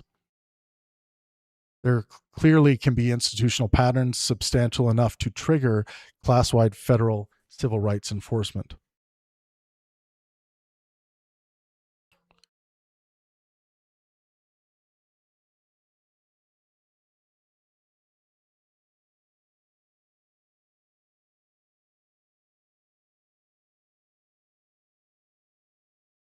So immediately after, and we're about to see this, I believe, immediately after denying systemic anti-Semitism, Finkelstein moves forward a much stronger counterclaim that the system is actually rigged in Jews' favor, especially in professions such as law, medicine, and academia, and later argues that anti-Semitic stereotypes have essentially no adverse effects on Jewish life opportunities. Those propositions do not follow from the evidence above. From Jewish Americans have high average socioeconomic outcomes, you cannot infer American employees systematically favor applicants because they are Jewish. We see Finkelstein throughout this video, this conversation, frequently doing this, making ridiculous, absolutist, unsupported inferences from things that are true. So again, from Jewish Americans have high average socioeconomic outcomes, you cannot infer American employers systematically favor applicants because they are Jewish. That would require applicant level causal evidence. Likewise, Jews are overrepresented in some elite occupations does not establish that Jewish interviewers preferentially hire Jews. That's exactly the sort of inference that requires audit studies, hiring data, controls of education, geography, class, and direct examination of decision making. So Finkelstein's negative claim about nationwide systemic disadvantage is more defensible than his positive claim that the system is rigged for Jews, and these should not be bundled. So the correction here would be the United States has a serious anti-Semitism problem. It also felt like Finkelstein and Hasan kind of hand waved that away. They were like, yeah, I mean, anti-Semitism exists, but there's no, like, they're not giving air to the fact that the United States has a serious anti-Semitism problem, as demonstrated by the data we just went through. So yes, the correction here is the United States has a serious anti-Semitism problem, including disproportionate hate crime, victimization, and documented institutional discrimination. But that is different from demonstrating a nationwide system that generally disadvantages Jews in law, employment, education, housing, or political participation. Current evidence does not establish such generalized structural subordination, although systemic anti-Jewish discrimination can occur within particular institutions.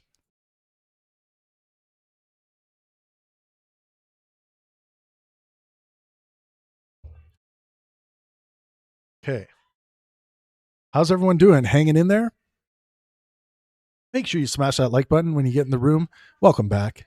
Welcome back. Welcome back. That you know, you apply to a law firm right now, and if you're Jewish, it helps. It's a plus. So if yeah, so we just debunked that, unless Finkelstein has, you know, something that as by way of demonstration for that. Nothing that I can find demonstrates this.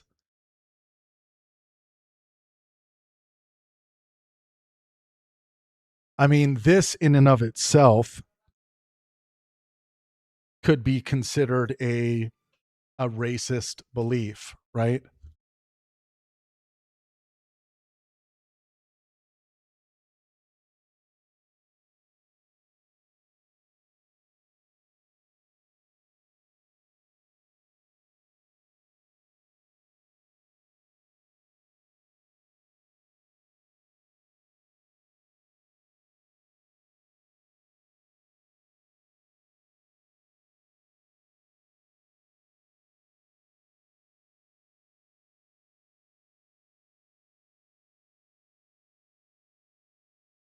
if anything, Jews benefit from a privileged position.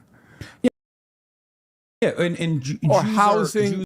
Okay, and Hasan Piker says, yeah, so these guys both believe that they're in a privileged position, Jews are.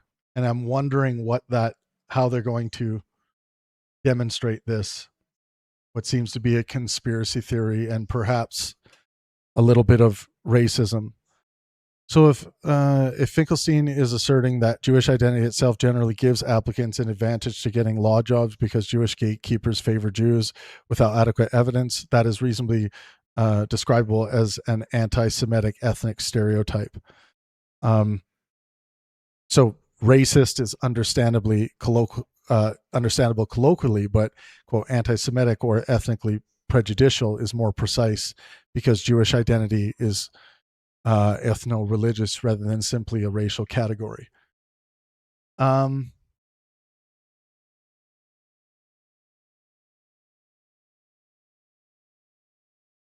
Yeah, simply this idea: if you're Jewish, the system is rigged in your favor, and Jewish interviewers will help you get a law job. Unsupported collective attribution and reasonably characterized as anti-Semitic stereotyping. So this is evidence that we just saw here of Norm Finkelstein and Hasan's anti-Semitism. Jews are specifically Ashkenazi Jews in America, which is most of the Jewish people in America, are under the banner of white. Like no one. I think white plus. Yeah. Well, if you ask me, if you white plus. yeah, it's true. If you go into a job interview and you're black, okay, you have to prove that you're smart because the default setting is you're stupid.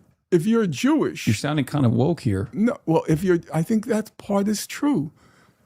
If you're Jewish and you walk into a job interview, you have to prove you're stupid because the default setting is you're smart. That's anti-Semitism. That's just purely anti-Semitism. Call it racism, but specifically anti-Semitism. And you know what? On top of that, Aiden Ross is doing a good job of changing that. Most of So this is what I'm seeing here is anti-Semitism being normalized to both of these people's audiences, because this is being talked about like it's like just it's common knowledge that the Jews have an advantage. That's terrifying shit. I mean, we just heard that, right, chat? the time, your interviewers are Jewish. If you're, let's say, you're applying for an Ivy League school, your interviewer is going to be quite a significant amount of the time is going to be Jewish.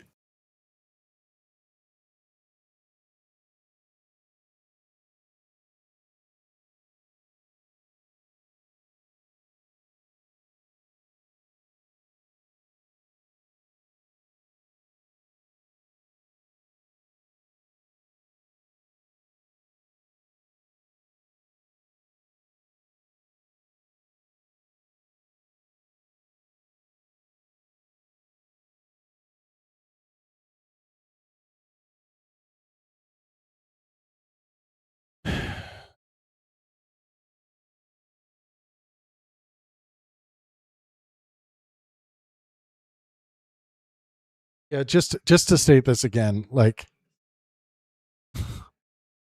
this claim that if you are Jewish, the system is rigged in your favor in law, hospitals, and teaching. Most interviewers are Jewish. No denominator, data set, or occupational definition is supplied. Group level representation cannot establish that a system is generally, quote, rigged for each Jewish applicant, and most interviewers is an unsupported universal. I'm going to see if I can find the data on interviewers and how many Jewish interviewers there are. Oh, I got to say goodnight to my baby boy. Give me that.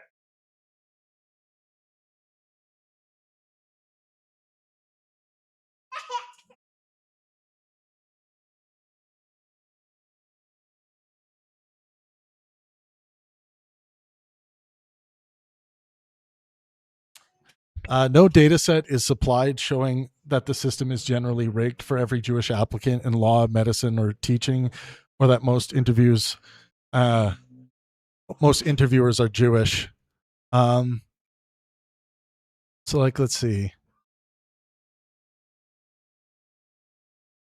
Pew estimates Jews at about 2.4% of U.S. adults. By contrast, Hillel's current estimates for Jewish undergraduate representation include approximately 7.1% in Harvard, 11.8% in Yale, 11% in Penn, 15.7% in Columbia, 17.6% in Cornell, 22.1% in Brown. These are Hillel estimates rather than university census, and Jewish identity itself can be measured in different ways. But the broad point is robust. Jewish representation at several Ivies is many times the national adult percentage. But student demographics do not tell us interviewer demographics. This is the major evidentiary gap. We've seen a lot of gaps in this video, evidentiary gaps.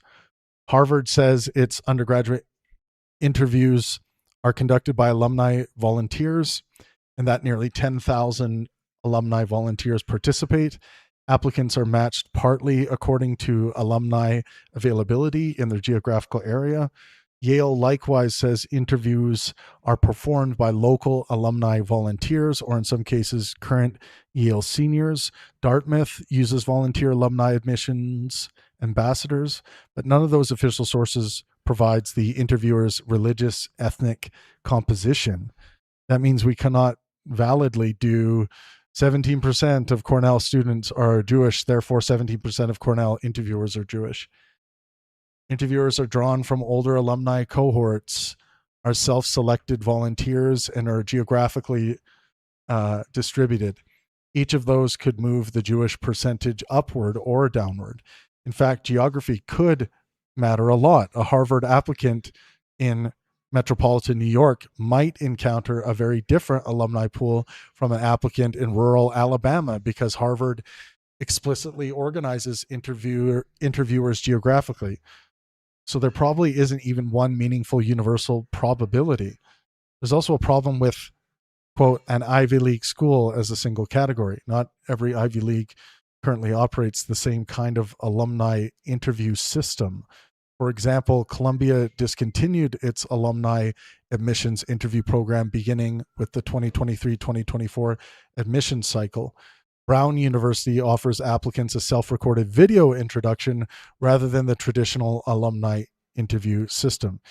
Cornell's current alumni network primarily connects alumni ambassadors with prospective/newly admitted students, rather than functioning as the traditional evaluative interview system implied by these statements. Surprise, surprise, another overgeneralization.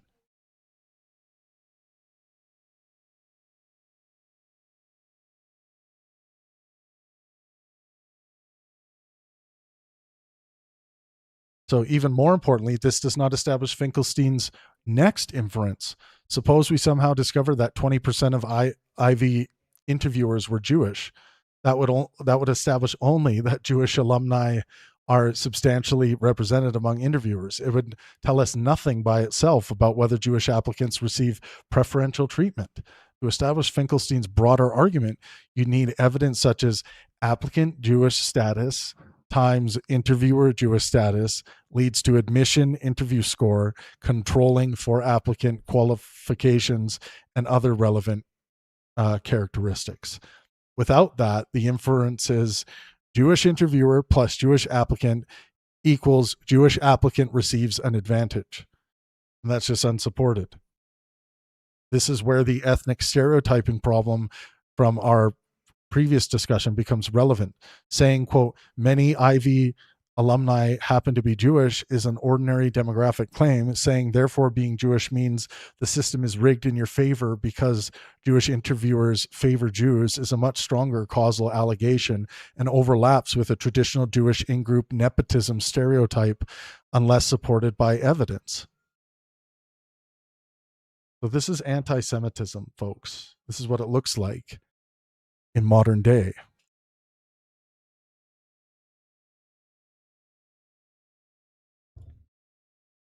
No worries, everyone, if you're late. I just wanted to get started a bit early today. I know we usually start around this time, but thank you so much for being here. Smash that like button at least 51 times. Don't do it 50 times because then that would mean the like wouldn't stay. But you know what to do. Thanks for being with me. A very, very quick bathroom break. So quick.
It was really hot today.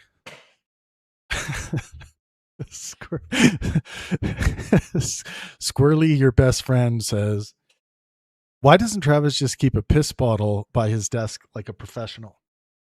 I don't know, man. I'm kind of new to this regular streaming thing. Yeah, there is a ghost in the back, by the way. It was really hot today here in Oaxaca, but it has really cooled off in the evening here. Where were we at? Oh, yeah. Anti-Semitism. Don't do it. So there was this other claim that kind of just like sneaked up on us there, that Jewish candidates are presumed smart and black candidates stupid. Why this is problematic. Stereotypes and discrimination are real, but this formulation universalizes the behavior of employers and collapses larger variation across contexts. So the correction here is bias and stereotypes must be tested with defined contexts and methods. The claim universalizes employer behavior and collapses substantial variation. Some of this stuff is getting very simple-minded. I'm sorry to laugh at it, but yes, I do pee very quickly, I think. Thank you for that observation. You know, so I recognize that. I think far from being a liability, it's a plus to be Jewish. So but we on the other hand, everybody. These guys just with the anti-Semitism, they're like, yeah. Like they're yes ending and nodding at each other. It's quite weird. And, immoral, right? Bad, wrongful. Don't be anti-Semitic. Just like you shouldn't be racist towards black people or white people or anyone else for that matter. It's a bad way of being. You need to change that behavior, not spread it out to the world on your podcast that now has 424,000 views in 10 days and 17,000 likes and 2,541 comments. Not to mention Dave's video that is almost at 1 million views with like 39,000 comments. Wonder how many comments there would have been if a lot of those other comments would have survived. Everybody walks in with their stereotypes, their prejudices, and it may be a plus, but they'll still think you're cheap if you're Jewish. They'll think he's smart, but they'll still think you're cheap. It just has no effect. They'll still think he's cheap? Who is he talking about? Where is it? Like this is like being universalized. And Hasan's like, yep, yeah.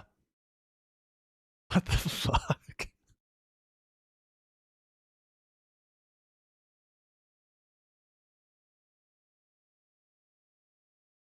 Effect. It has no impact on your life opportunities and chances. We largely agree on that. The reason why I'm bringing this up is because they largely agree on that. Okay, well let's hear Hasan's response. Then we're going to deal with that insane claim that anti-Semitic stereotypes have no impact on life opportunities or chances. Mr. Piker just agreed Jews are cheap. For those of you, No. I'm the stereotyping I know. we agree Yeah. on. I would say that I think that what Tucker is doing is, I mean, he's one of the most sophisticated propagandists for the white nationalist movement. I'm one of the people that you would probably consider woke, but I've been tracking his commentary for many years, almost a decade at this point. I have not. And I'm intimately familiar with the things that he says and how he. Well, I'm going to deal with this claim before we get too far. So the claim anti-Semitic stereotypes have no impact on life opportunities or chances. Hate crimes, workplace harassment, and discriminatory treatment are documented. Even if aggregate outcomes are comparatively favorable, quote, no impact is defeated by counterexamples.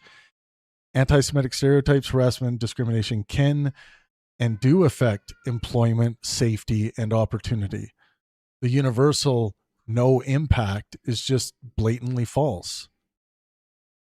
It's also very, very insensitive to the people who have been on, on the negative end of anti-Semitism.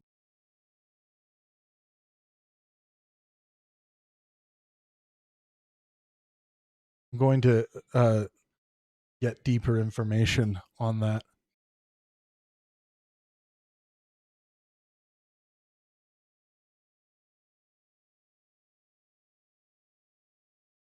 Is capable of channeling white supremacist propaganda, but make it palatable for American audiences, Folksy.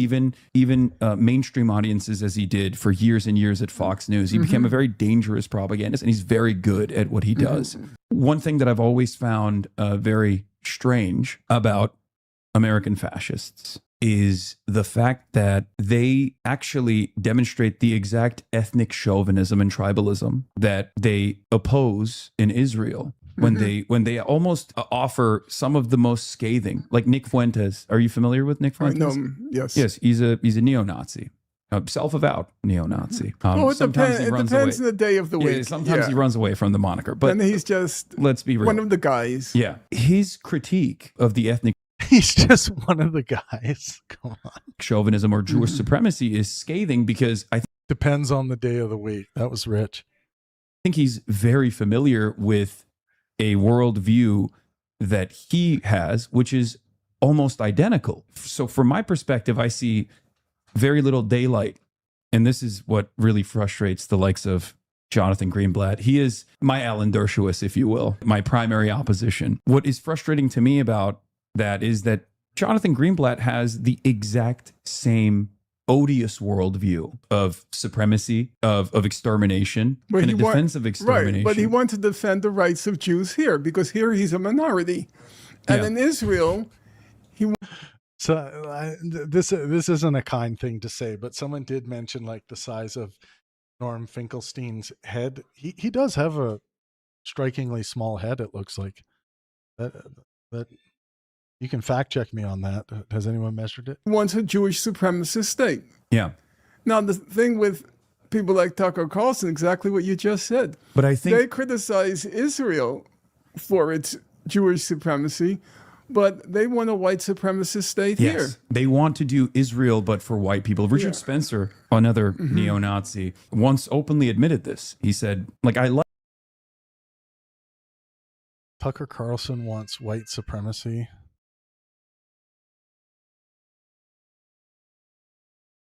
Is that where Tucker Carlson is at these days? I don't know. I don't keep up with Tucker Carlson.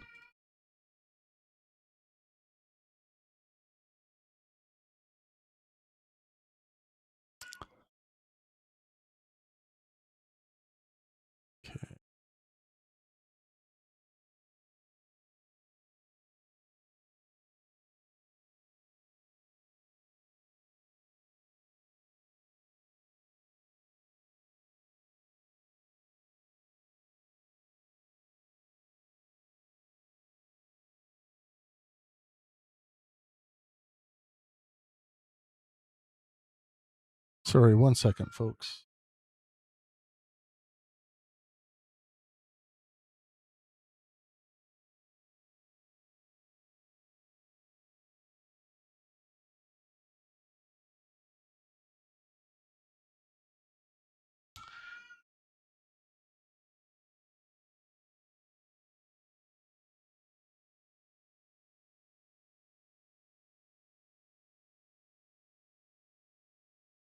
My baby just needs mummy's help.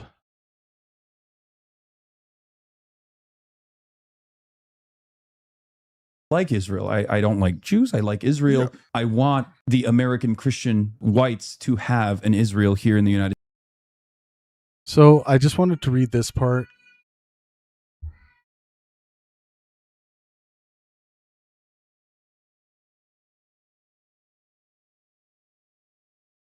This quote, if you're Jewish, they'll think he's smart, but they'll think you're cheap. It just has no effect. It has no impact on your life opportunities and chances. This comes after he says Jewish identity is, quote, far from being a liability and instead a plus, while acknowledging that people still carry stereotypes and prejudices about Jews. So let's deal with these claims. So this proposition that anti-Jewish stereotypes, prejudice have no effect whatsoever on Jewish American opportunities, that's just blatantly false. The specific stereotype that Jews are, quote, cheap, measurably reduces employment opportunities. That's unresolved. The mechanism has not been isolated. Jewish identity is generally an employment liability in America. So it hasn't been established that Jewish identity is generally an employment liability in America. Jewish identity can sometimes negatively affect employment opportunities. That's supported by the data. Jewish identity can sometimes have neutral or even favorable effects. That is supported by some studies as well.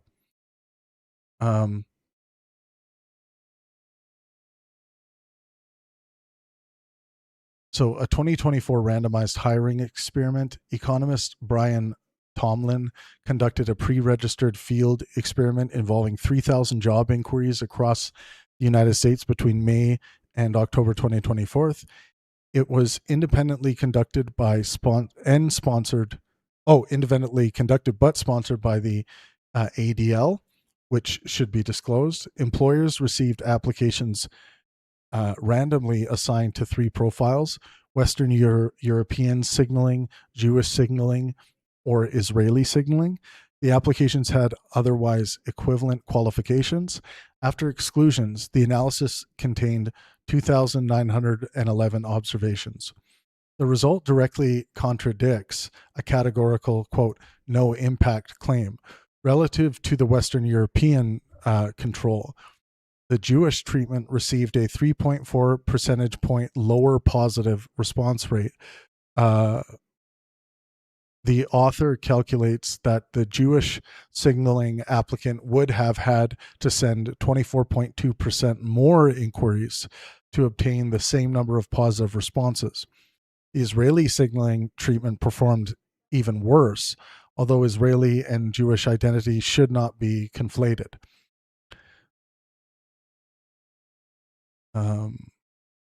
So this is much better evidence for this claim than hate crimes because it tests opportunity directly. So same qualifications to randomly varied identity signals to different employer responses. If Finkelstein literally means that anti-Jewish prejudice has, quote, no impact on your life opportunities and chances, a properly randomized employment correspondence experiment finding an adverse Jewish identity treatment effect is exactly the kind of evidence capable of falsifying that proposition.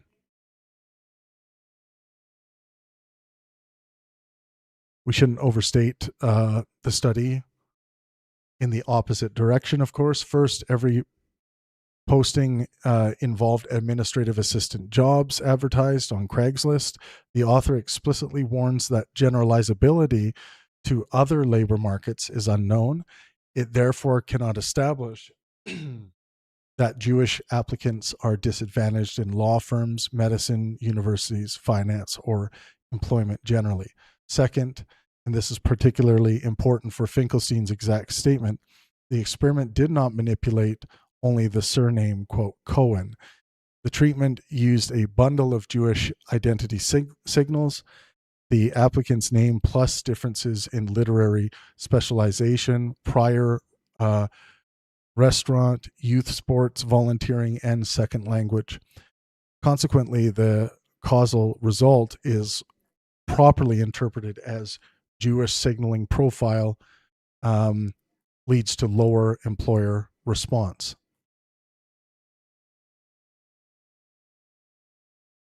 We also have concrete evidence of lost employment opportunity. A particularly clean 2025 example comes from the U.S. Equal Employment Opportunity Commission. The EEOC investigated Mavis Tire and found reasonable cause to believe the company failed to hire a Jewish applicant for a managerial position after he requested Friday evenings and Saturdays off for Sabbath observance. The company instead offered him a lower tire technician position and then withdrew that offer after he reiterated the religious accommodation request. The matter ended in a conciliation agreement requiring $303,758, including back pay, front pay, and compensatory damages, along with policy and training changes. That's almost a textbook example of someone's Jewish religious identity affecting their, quote, life opportunities and chances. But there's another precision point. This demonstrates religious discrimination / accommodation harm, not necessarily an anti-Semitic stereotype. So it powerfully refutes any broader proposition that being Jewish never negatively affects employment opportunities. But it doesn't prove that the, quote, cheap Jew stereotype caused the outcome. Anti-Semitic harassment can affect employment too. Federal employment law expressly recognizes that anti-Jewish harassment can become sufficiently severe or pervasive to alter workplace conditions or result in adverse employment decisions. The EEOC specifically identifies discrimination against Jewish people based on religion, ancestry, ethnicity, names, associations, and stereotypes as potentially unlawful employment discrimination. And this is not merely hypothetical enforcement guidance. In 2025, Columbia University established a $21 million class settlement fund, we already talked about this, resolving EEOC charges alleging a pattern or practice of harassment against Jewish employees after October 7th. Importantly, Columbia did not admit liability, so this should not be represented as an adjudicated finding that every underlying allegation was true.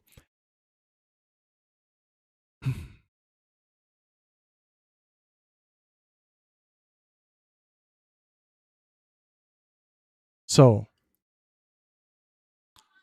in general, Jewish Americans have comparatively strong aggregate socioeconomic outcomes, and Jewish identity does not produce a uniform employment disadvantage. Some experiments have found neutral or favorable treatment, but the claim that anti-Jewish prejudice has, quote, no impact on opportunities is false as a universal. Experimental and federal enforcement evidence demonstrates that Jewish identity or religious practice can sometimes reduce employment opportunities. Existing evidence does not establish that the specific Jews are cheap stereotype is the mechanism responsible.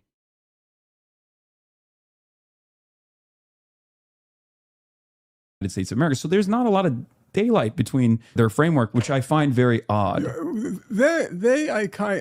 get them. I get the hypocrisy. And now I'm going to say something which I'm reluctant to say because, I'm an older man and I don't like to get involved in the internet gossip and wars.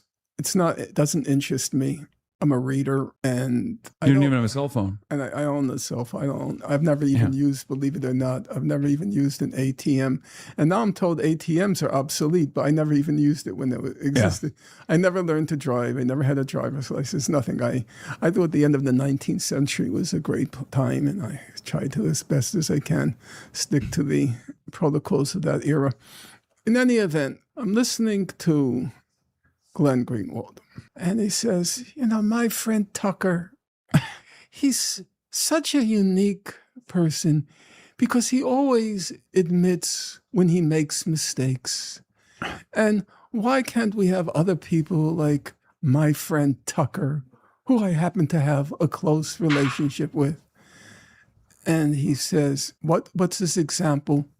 He says, well, Tucker has now admitted he was wrong about Muslims. And he's now saying that Muslims aren't bad people, and he's wrong. I'm thinking to myself, yeah, that's one possibility. The other possibility is, since he's been busy attacking Israel and Jews, he sees a new demographic. Yeah. So maybe he's changed his tune, not because Tucker is so wonderful, because he... Yeah, Finkelstein is right to, present this other alternative theory, right? Admits to his error. It doesn't mean that it's demonstrable and that it is the case. But if someone's ever saying like, well, the only reason why this person is doing this now is because they've found a new demographic to appeal to, that's not necessarily the case. There are other reasons, and you need to demonstrate the causation. It's not enough to just point to a correlation and say, okay, now that we've looked at the possibilities, I'm just justified to accept one of these positions as the correct position.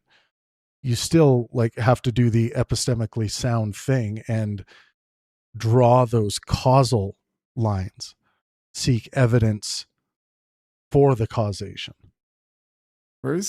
But he just made a pragmatic choice that, say he runs for president, it wouldn't hurt to have that demographic on his side. I don't think it wouldn't hurt to also have the credibility, the established credibility as someone who is, on the right side on this moral stain.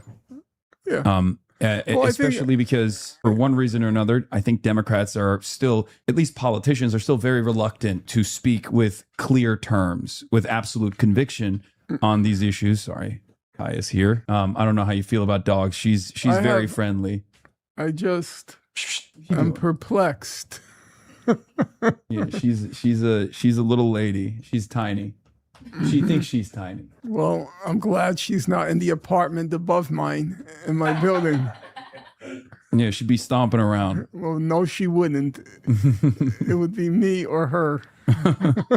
Okay. Well, in any case, what were we talking about? We were talking about Tucker Carlson. I think he's establishing credibility to either lend it to J.D. Vance, which he is closely aligned with. And J.D. Vance, of course, has been critic of Benjamin Netanyahu. He went on the Joe Rogan Experience. He talked about the Epstein files. He talked about how Israel actually plays a major role in American elections and all this stuff.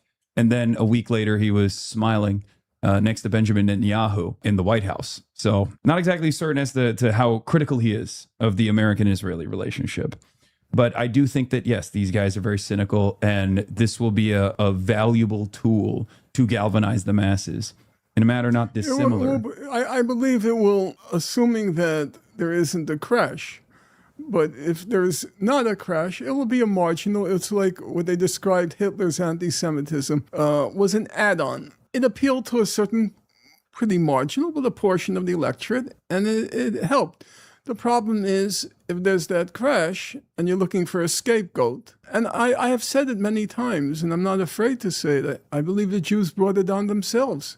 They carried on in just a completely irresponsible, reckless, racist, bigoted, supremacist way, and it's caused a lot of animus to rise to the surface. The association No, with Judaism and Israel. I think it was just this kind of completely reckless arrogance. You know, the fact of the matter is, these Jewish billionaire supremacists, they destroyed academic freedom in our universities and colleges beginning in the spring of 2024. Please don't make me investigate another cultural gem. You just missed a gem. Finkelstein's neighbor upstairs with lawsuit. Okay, fine. We'll do it. Whatever the heck that is.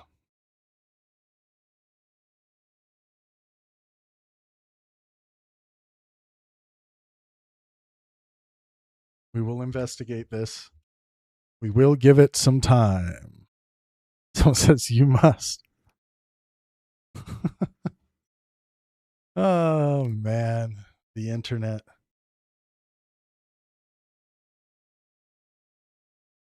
People, I've been fascinated in the past week or so here how people can so easily shift gears from caring about what is factual, caring about what is demonstrable, caring about science, the science of fact finding, the science of data collection. And then when the science of data collection, the science of fact finding doesn't go their way, they behave in the same way that the people they detest in the same way they behave when the facts don't go their way. Whatever happened to being open to update? If in fact, you know, your favorite YouTuber or someone has gotten the facts wrong, or someone has alleged they got the facts wrong, go and research. Do the research. I mean, this is where your practice is required the most. When your own educator has gotten something wrong, or your favorite science communicator is spreading misinformation, you as an audience member have been given the power by them to be able to fact check and check their work to see if they are delivering truthful information. So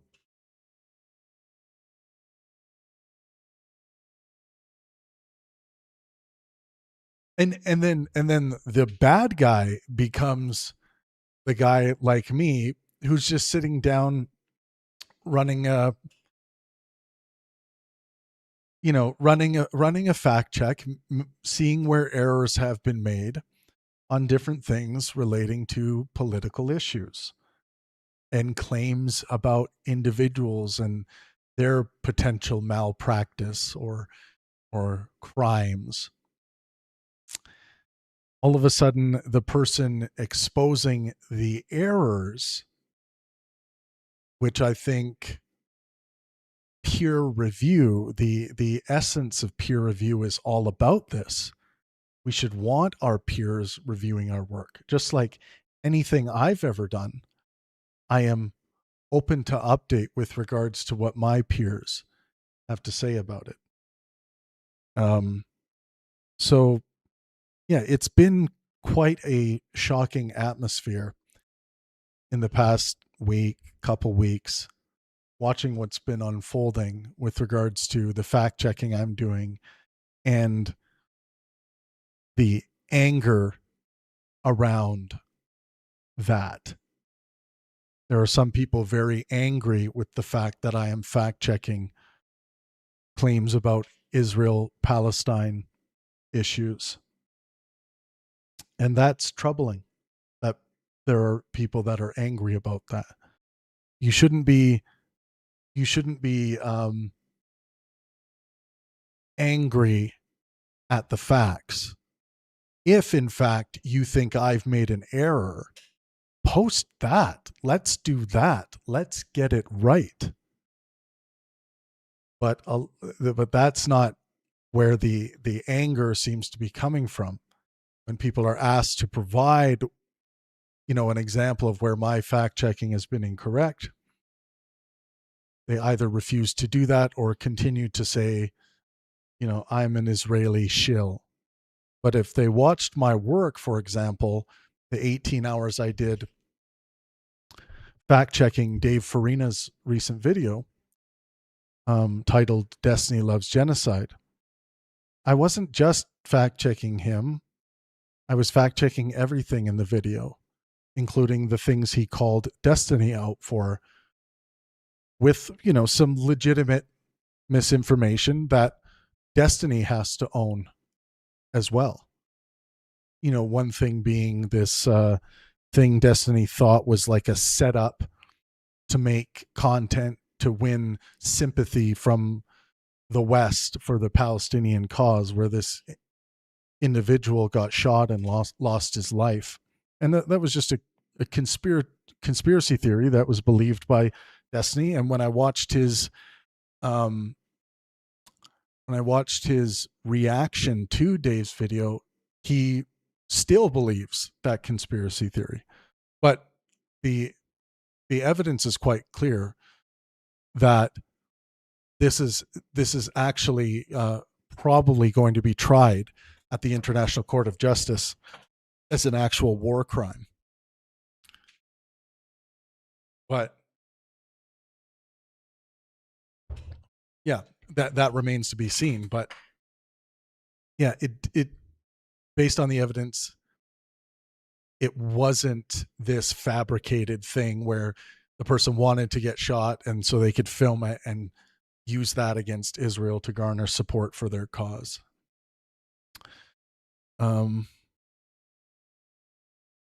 Okay, so we're still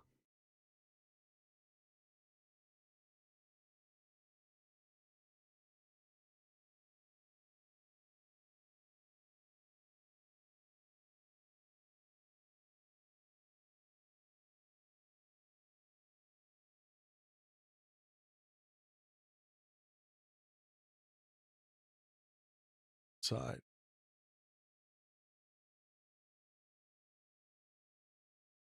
Okay, a little rant for you there. Rant over. That's just a fact. One of the ironies of the current moment is what are supposedly the bastions of freedom of speech in our country, which are the universities, this complete reign of terror. What happened was they weren't able to maintain that reign of terror in our electoral arena. So things that you can't... Yeah, this is just another overgeneralization. It's reign of terror talk. Say on the college campus, you can't say on a university campus, you can't say in an election. They were unable, they tried with money to outspend, I guess, the figure I read now, Abdel El-Sayed, the last number... $54 million.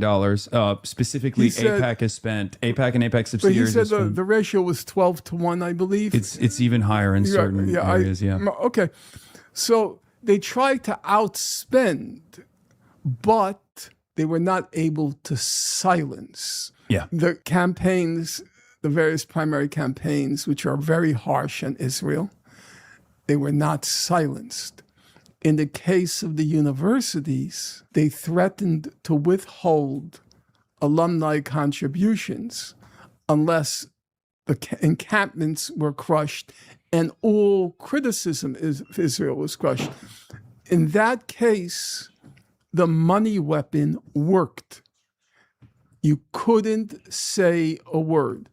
It turns out that our electoral system is less vulnerable to financial blackmail than our universities. Our universities, they shut down all discussion. They were not able to do it. Well, They at the end weren't of the able day, to do you it. vote. What? At the end of the day, you still vote. And I think the level of But enmity towards they were Israel is not too powerful a able- force. Say that again? I think the level of enmity towards Israel, especially in relation to its impact on American politics, is far too powerful of a force that as long as we still go out and cast the vote. Except that there was a lot of enmity on the college campuses also. Yeah. But the financial blackmail of the Jewish billionaire supremacists, it worked. It did not work in the electoral arena.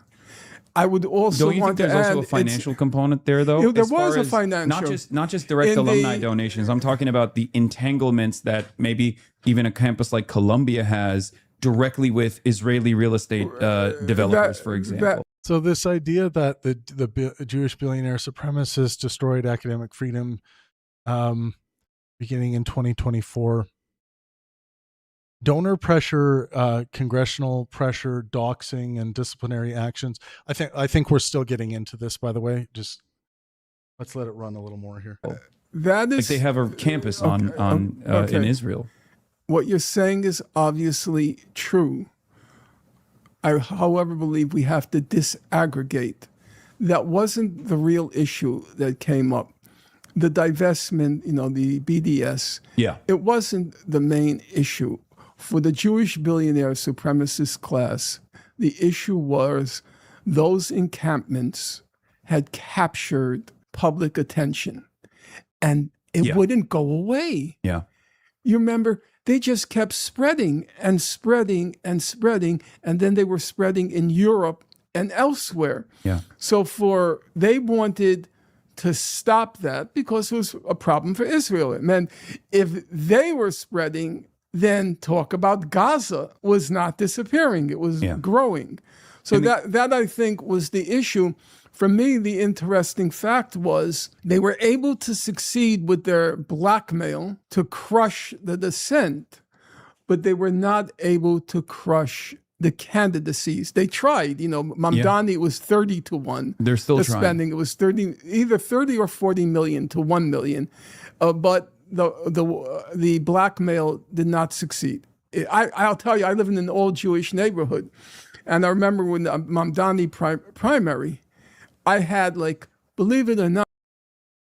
So yeah, there is this general sentiment. This Jewish billionaire supremacist destroyed academic freedom beginning in spring 2024. Why this is problematic. Donor pressure, congressional pressure, doxing, and disciplinary actions are documented phenomena. The claim overgeneralizes actors, assigns a single ethnic motive, and asserts total destruction without a defined measure. So document specific donors, institutions, actions, and measurable effect. The evidence does not justify aggregating them as, quote, Jewish billionaire supremacists or asserting that academic freedom was wholly destroyed. I'm going to, this section has a lot going on in it. It's kind of all over the place. So I am going to, it's still looking up this Finkelstein neighbor upstairs lawsuit.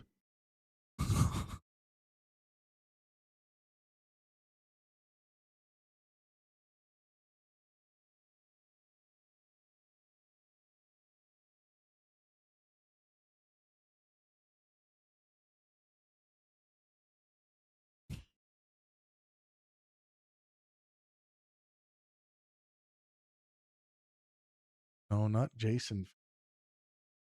I want Norm Finkelstein.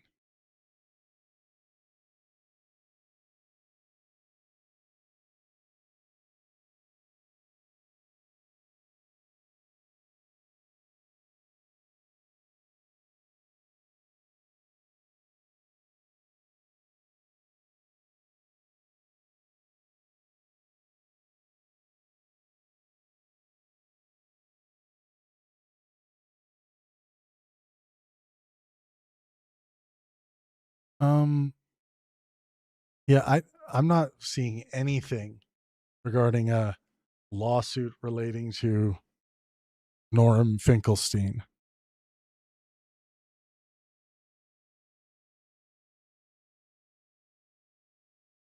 Let me know if you guys know anything else about that, but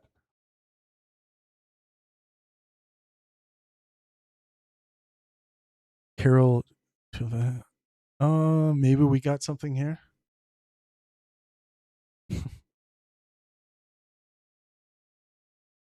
Is it related to someone by the name of Carol Hovalanos lawsuit?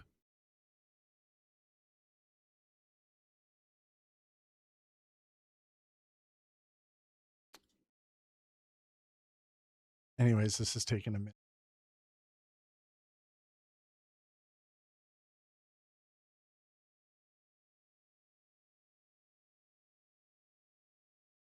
Not 11, 12, 13 circulars stuffed in my mailbox saying Mamdani's a terrorist, Mamdani is this, Mamdani is that. Him, I got one piece of literature, and it was after the primary was over. You know, so they tried, but they were unable to.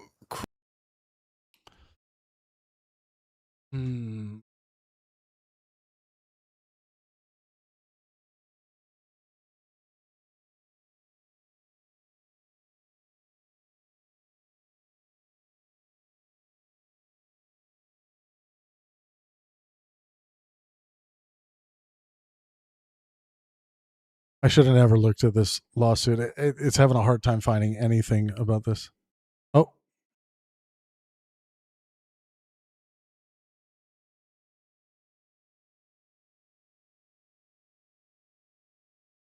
Two bad apes? Now I'm curious.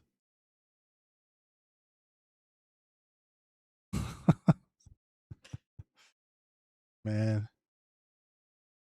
Anyways, I'm going to push forward into the next section, and then we'll have a lot of stuff to read Crush through here. the open dissent in the electorate. And by the way, it wasn't just the universities. You know, I have friends, doctors, nurses, terrified to say anything in their social media about not having nothing to do with the hospital. I mean, the early days in 2023, there were very high profile firings that took place, and it was almost this shameless endeavor. You had doxing trucks on college campuses that were plastering student faces. It was only, by the way, it was not only on college campuses. You know what they did at Harvard? They rented the trucks to go into the neighborhoods of their parents. Oh, I didn't know that. Students' parents.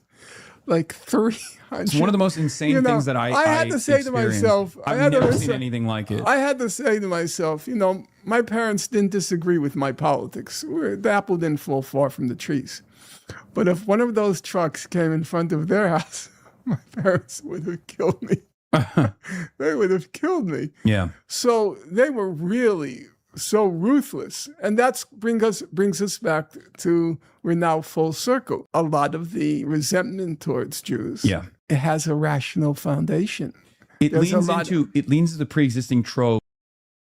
A lot of the resentments towards Jews has a rational foundation.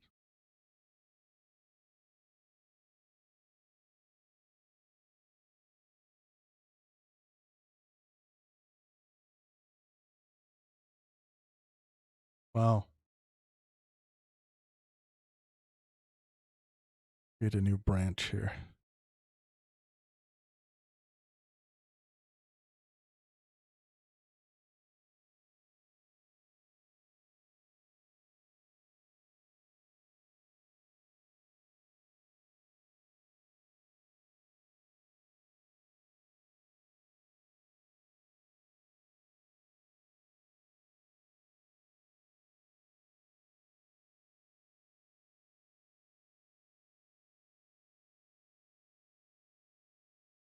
Imagine if Finkelstein said a lot of resentment towards blacks has a rational foundation.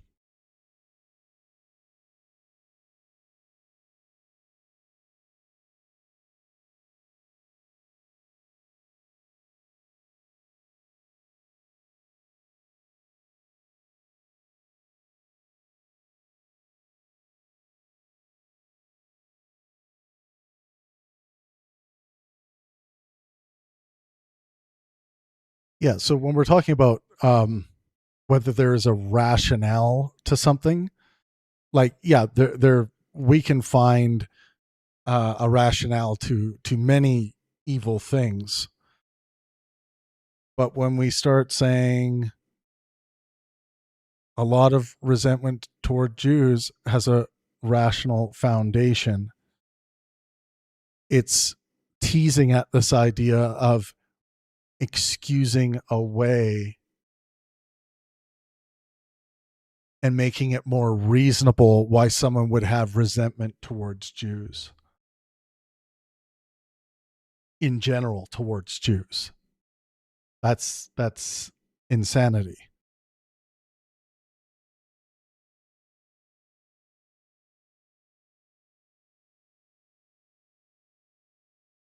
Oh, let's see if I got.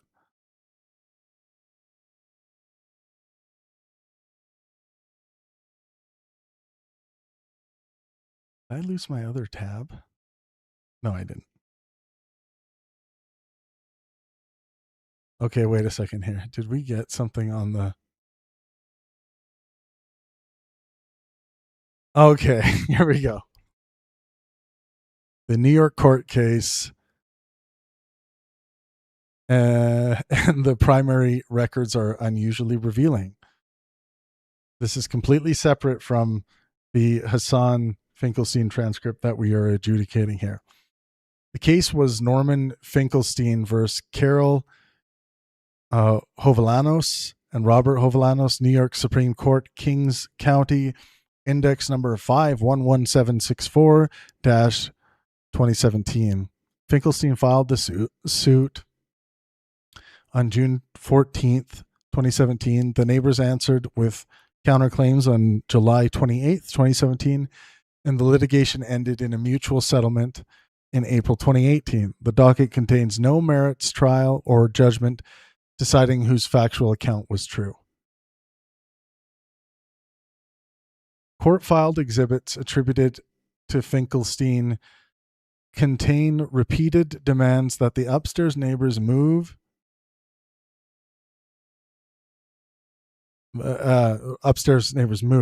threats to contact immigration authorities, police, and child protective services, warning that they could be, quote, deported, arrested, or without your child, and notices calling them, quote, apes, and invoking a gorilla cage and fresh bananas. Ooh.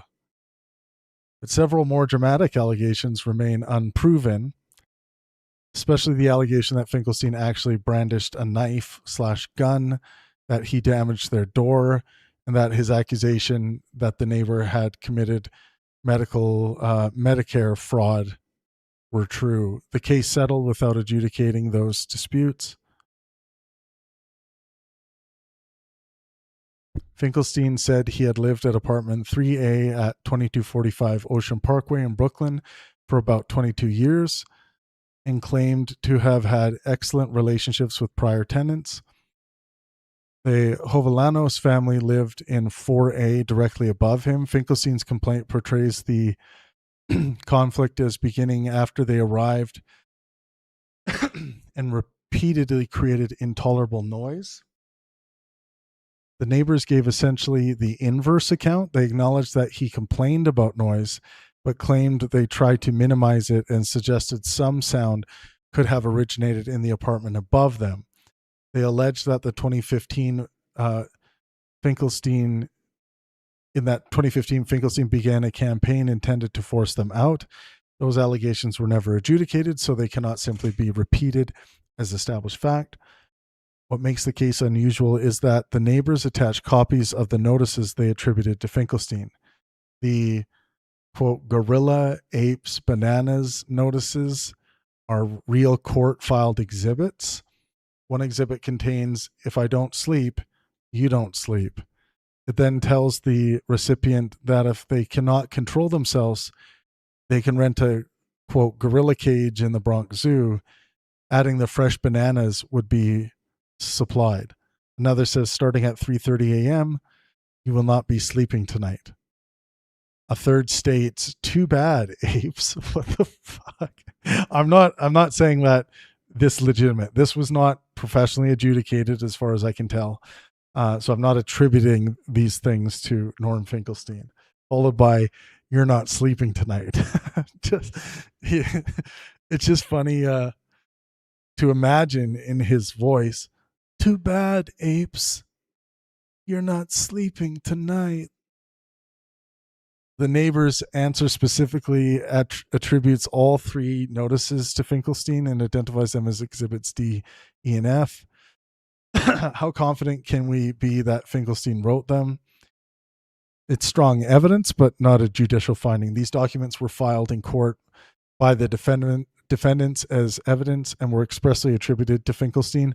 Other documents in the same exhibit series identify the author directly as Dr. Norman G. Finkelstein and or identify his apartment as 3A. However, because the lawsuit settled rather than going through a merits trial, I have found no ruling in which a judge formally authenticated each exhibit and found that Finkelstein authored it. The publication's safe formulation, therefore, is court-filed exhibits attributed to Finkelstein contain rather than a court-proved Finkelstein wrote this stuff. Okay. The Child Protective Services story has independent documentary corroboration. This is not merely the neighbors saying a CPS complaint occurred. Another notice attributed to Finkelstein signed Dr. Norman G. Finkelstein, apartment 3A, says, "I am reporting you tomorrow to Child Protective Services, CPS," and connects the proposed report to their child's sleeping hours. Exhibit H says, "I also contacted Child Protection Services again." More importantly, the defendants attached an actual New York State Office of Children and Family Services document. It shows that a child abuse maltreatment report concerning the family had an intake date of August 14th, 2015. After assessment, the agency said no credible evidence was found.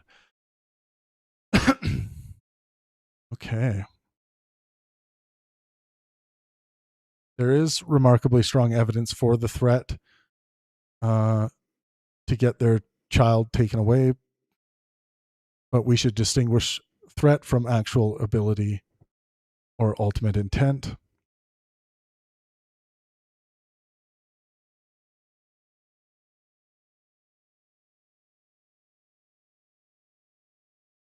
The racial xenophobic dimension requires careful wording.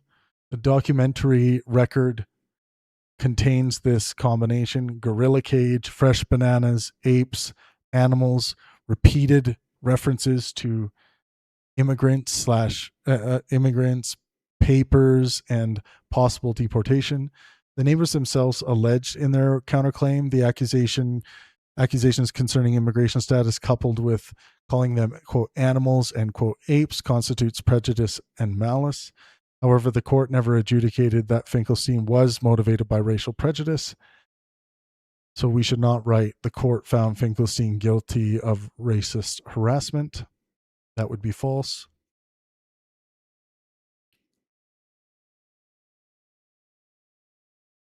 Okay, so what do we know about this?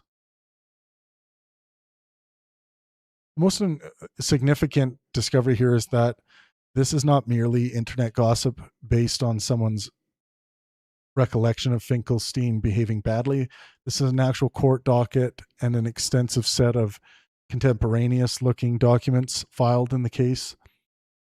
The strongest adverse evidence against Finkelstein is not the neighbor's unproven accusations. It is the documentary material attributed to him, the demands to move, the threatened use of immigration, CPS police, and the apes, gorillas, bananas language. Jesus. At the same time, rigor requires us not to turn everything in the neighbor's counterclaim into established fact, right? So interesting, but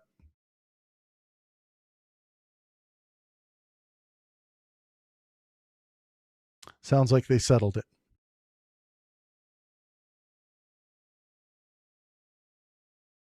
So yeah, dealing with Finkelstein says a lot of resentment towards Jews has a rational foundation.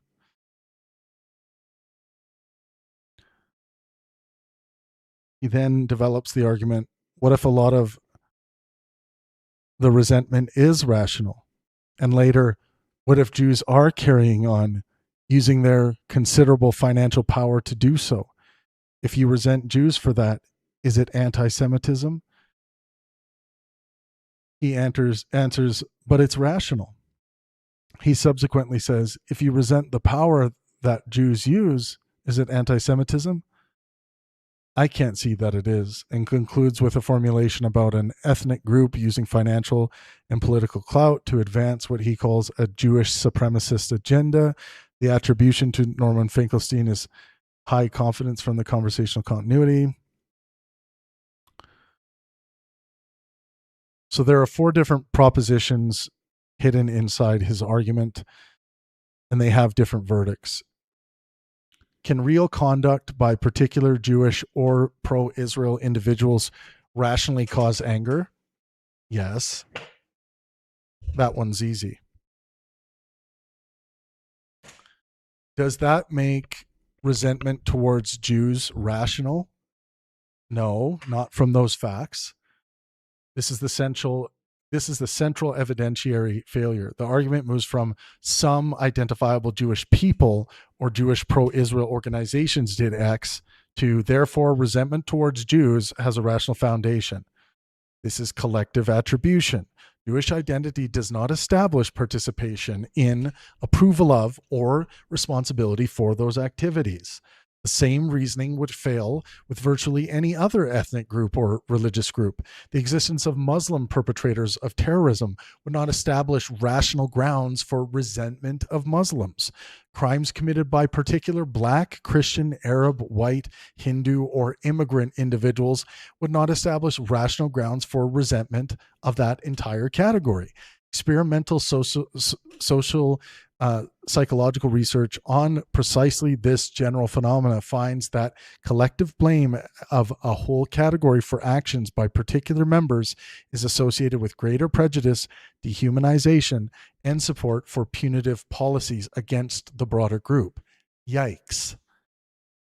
So there is an important distinction. Causal intelligibility. Quote, I understand why events cause someone to become resentful of a group is not the same as epistemic justification. The evidence rationally warrants resentment of the entire group.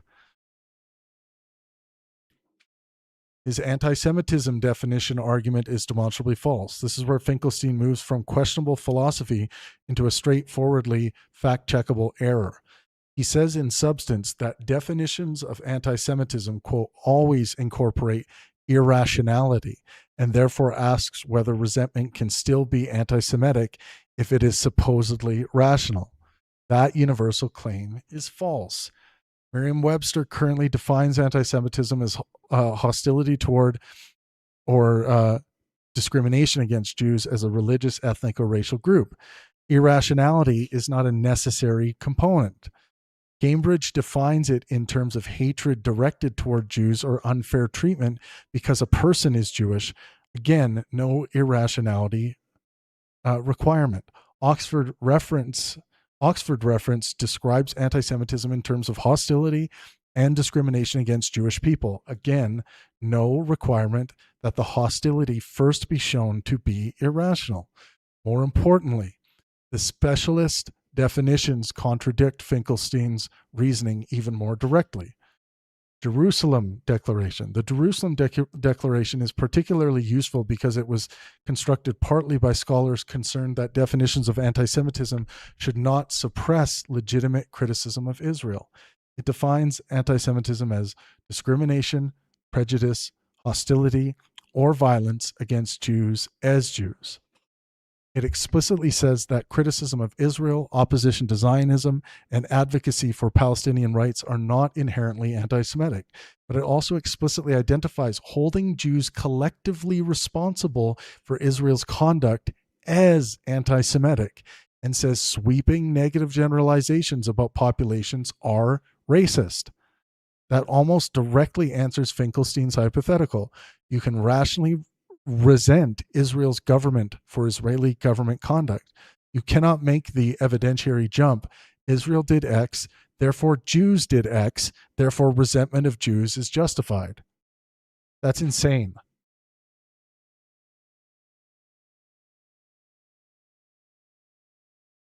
His underlying Israel argument does not rescue the Jewish group inference. There is now substantial institutional support for the proposition that Israel's conduct in Gaza constitutes genocide. Amnesty International reached that conclusion in December 2024. B'Tselem did so in July 2025. And in September 2025, the UN Independent International Commission of Inquiry concluded that Israeli authorities and security forces had committed and were continuing to commit genocide in Gaza. At the same time, the ICJ, the International Court of Justice, has still not issued its final merits judgment. In South Africa versus Israel, proceedings remain ongoing. We probably won't get that determination until 2030 or 2031. So one may have very strong factual grounds for saying, I resent the Israeli government because I believe it is committing genocide. That does not logically become, I resent Jews because a state calling itself the Jewish state is committing genocide. See the difference? One is anti-Semitism, the other isn't. Declaration actually makes this distinction explicitly. Hostility toward Israel can arise from a reaction to a human rights violation without being anti-Semitic, while holding Jews collectively responsible for Israel is anti-Semitic. You're not going to hold blacks collectively responsible for X. If you did, you would just be being racist. This is not hard to sort out. It's like people will point to some areas where Jews happen to be thriving, and then that gives them some kind of like passage or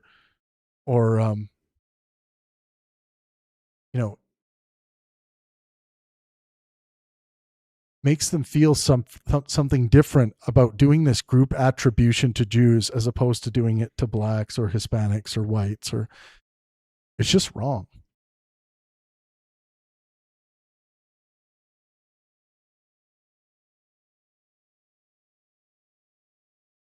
All right.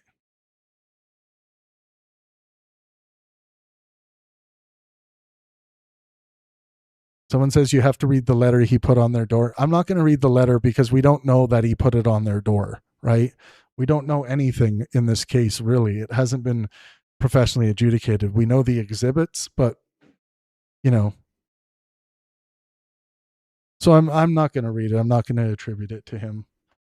People shouldn't believe that all of these exhibits, or any of them really, have been demonstrated to be from Norm Finkelstein.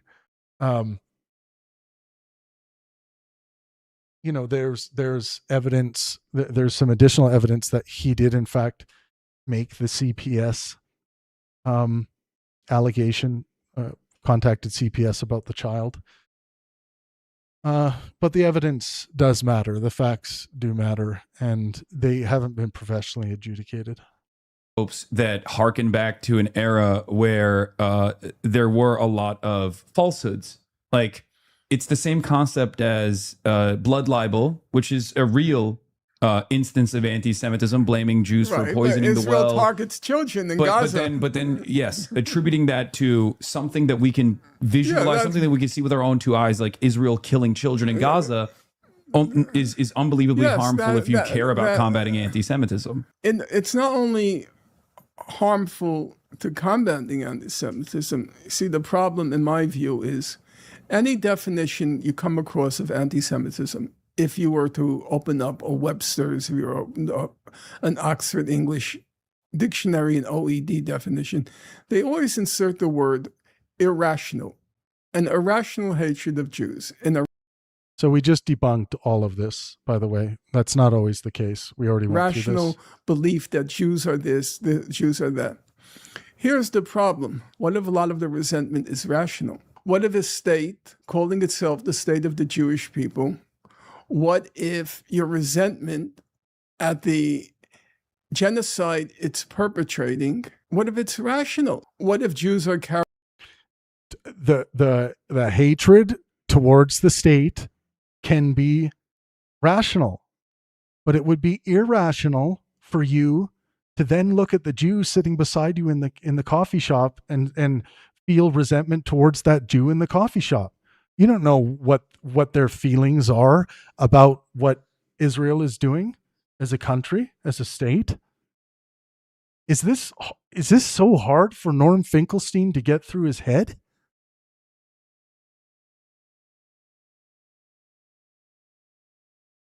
Like, come on. Carrying on in a flagrant, brazen fashion to suppress our right to freedom of speech and using their considerable financial power to do so. If you resent Jews for that, is it anti-Semitism? Yes. Yes, it is. Demonstrably so. Again, if you're in a coffee shop and there's 10 Jews in the coffee shop and Israel is carrying out what you believe to be a genocide, attributing that to those Jews in the coffee shop is anti-Semitism. Yes. This shouldn't be hard to sort out, Norm. Why is he so lost on this? That's scary. But it's rational. It's rational. No, it's not rational. It's not rational. I just gave you the rationale. If you're angry at the state, you think that the Jews in the coffee shop, if you think that they are connected to the state just because they are Jews, this group attribution, that's not rational because they're not demonstrably so. This is like logic 101. I always find that the hardcore anti-Semites, the racists, that little bit of logic I just laid out, how is that not rational? Like, come on, man. And again, this is why political science PhDs need to be partnered with a philosophy degree. They just do. To resent people using their financial wealth to crush dissent, to threaten students with suspension. Those Jews in the coffee shop haven't been demonstrated to be doing that.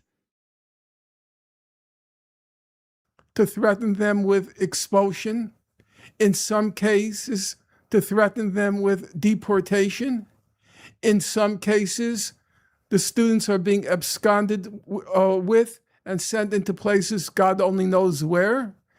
Is Norman Finkelstein in that coffee shop example going to walk up to these Jewish people with their kids and whatever and be like, "You're responsible for the current bombing that's going on in Gaza"? That would be anti-Semitic. Norm? Yikes. When those things were happening, did Bill Ackman say anything? Did he denounce it? Did he say it was wrong what was done to Mohammed Khalil? No, he did not. If a Jewish person doesn't denounce something, that doesn't justify your group attribution. You're just adding to your global control conspiratorial line drawing claim. This is actually a demonstration of anti-Semitic thinking. Not even implicit. Like, it's explicit. It's out there for all to see. I don't see how it's anti-Semitism. So, Orwin, Sheryl Sandberg abets the genocide by coming out with this fake film about Hamas rape called Screams Without Silence. Yeah, there's one example of one Jewish person doing something that you have a problem with. So challenge them. Don't collectively apply that to Jews. This one person who comes out and does this one thing and they happen to be Jewish, and it's it's irrational for me to blame the Jews? Yes. If you resent the power that Jews use, is it anti-Semitism? I can't see that it is. The Jews use.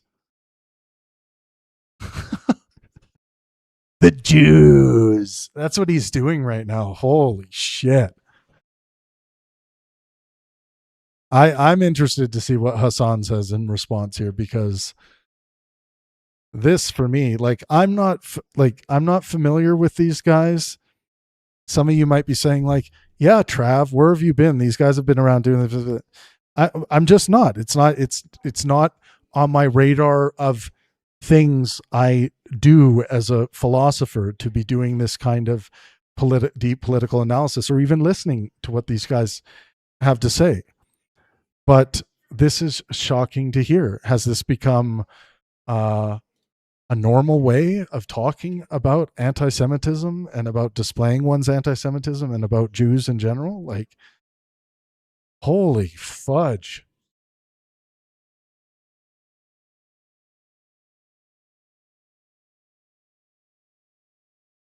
Yikes.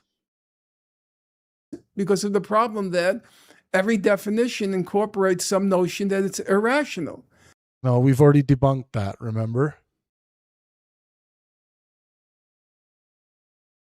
Definitions of anti-Semitism, the claim is definitions of anti-Semitism always require irrationality. No. We gave examples. Merriam-Webster currently defines anti-Semitism as hostility towards or discrimination against Jews as a religion, ethnic, or racial group. Irrationality is not a necessary component. Cambridge defines it in terms of hatred directed towards Jews or unfair treatment because of a person of Jewish, or because a person is Jewish. Again, no irrationality required. Oxford reference describes anti-Semitism in terms of hostility and discrimination against Jewish people. Again, no requirement that the hostility first be shown to be irrational. What is he talking about? There's nothing irrational about that resentment. And that's, you say it's harder to fight anti-Semitism. I think the problem is even bigger. The problem is it even anti-Semitism? When an ethnic group uses its financial and its political clout in order to further a Jewish... This is more group attribution. This is insanity. Like, when you say when an ethnic group, what about all those people who don't agree with any of, what some Jews maybe are doing? Some people who happen to be Jewish might be trying to lobby in the United States and whatever. What about these Jews who are just raising families, living their lives?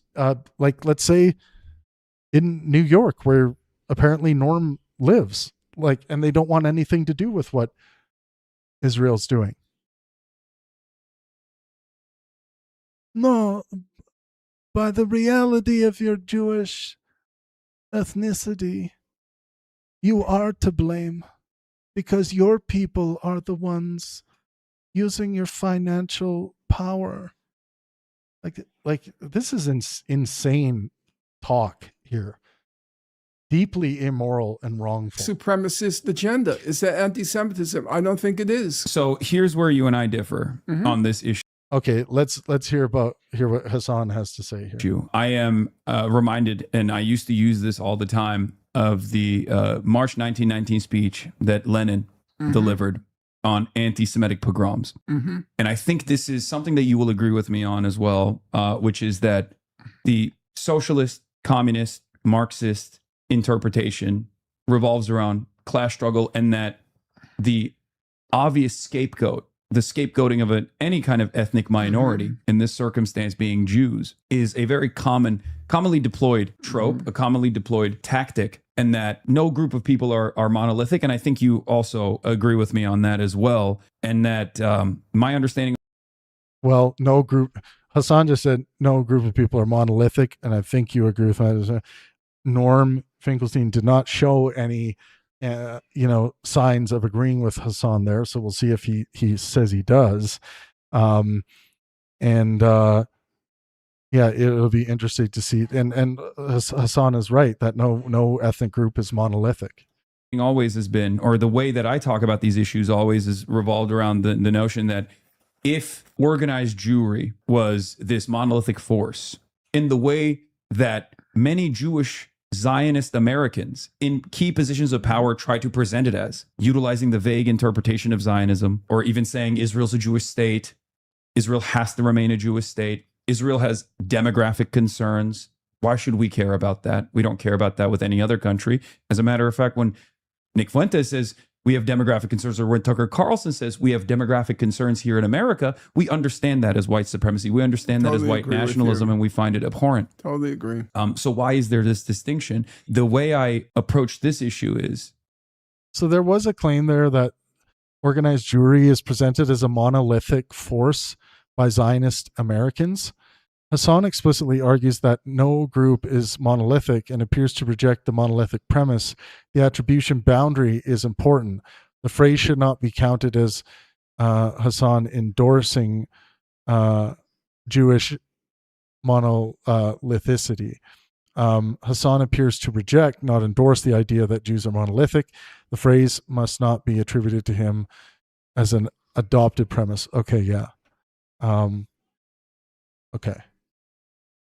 If there was this monolithic understanding, there would not be such a gigantic generational divide, and there wouldn't be billions of dollars invested in ensuring that young American Jews, young Jews in Europe, are indoctrinated into this false understanding, this false notion listen, that, you know, if there was this monolithic understanding, there would not be such a gigantic generational divide, and there wouldn't be billions of dollars invested in ensuring that young American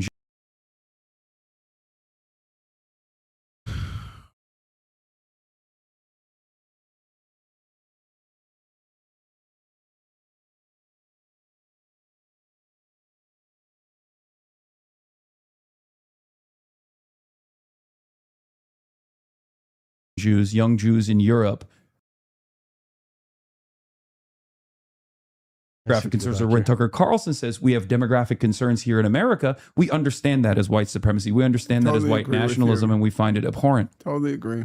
So why is there this distinction? The way I approach this issue is, if there was this monolithic understanding, there would not be such a gigantic generational divide, and there wouldn't be billions of dollars invested in ensuring that young American Jews, young Jews in Europe, are indoctrinated into this false understanding, this false notion listen, that, you know.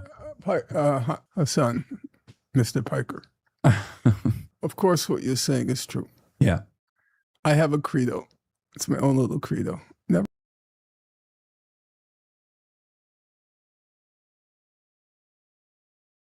So we're going to check that claim. Billions of dollars are invested, ensuring that young American Jews are indoctrinated into the false understanding, etc.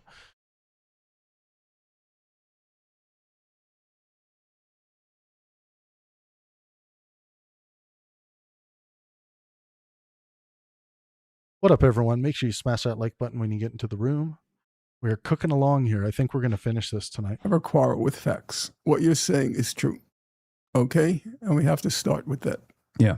The problem is this. If there's a significant number of people carrying on in this way, is it really irrational? And as I said, a part of a core... that part I don't disagree with you core on. definition of anti-Semitism that's supposed to be irrational. Oh, he doesn't disagree. If there was this monolithic understanding, there would Yikes. not be such a gigantic generational divide, and there wouldn't be billions of dollars invested in ensuring that young American Jews, young Jews in Europe, are indoctrinated into this false understanding, this false notion listen, that, you know. Hasan, Mr. Piker, of course what you're saying is true. Yeah. I have a credo. It's my own little credo. Never quarrel with facts. What you're saying is true. Never quarrel with facts. Huh.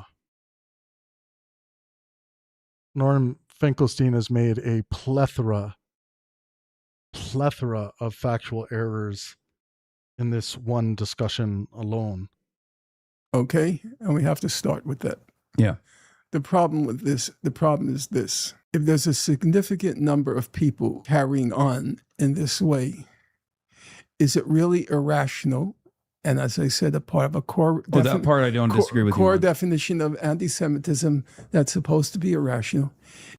It's not the core definition of anti-Semitism. That's already been debunked by us. Is it really irrational if people make a leap Yeah. and say, the way Jews are carrying on is completely outrageous? Does that really shock the conscience when people reach that conclusion? Israel calls itself the state of the Jewish people. So is it so shocking if people conclude that when Israel carries on this way, it's acting... And its defenders say that they're doing this at the behest of Judaism. At the behest of the Jewish people? Is that such a shocking conclusion? Yeah. No, I don't think so. And I don't... Oh, so Hasan Piker is just seemingly nodding along with this blatant anti-Semitism. This is just blatant anti-Semitism. At some level, I don't really quarrel with people who reach the wrong conclusion. I'm going to say, okay, my parents passed through the Nazi Holocaust. They lost on both sides of both sides, my mother and father, lost every single member.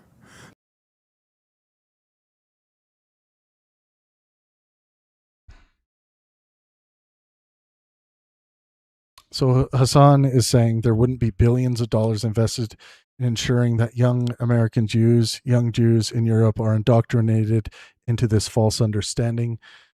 So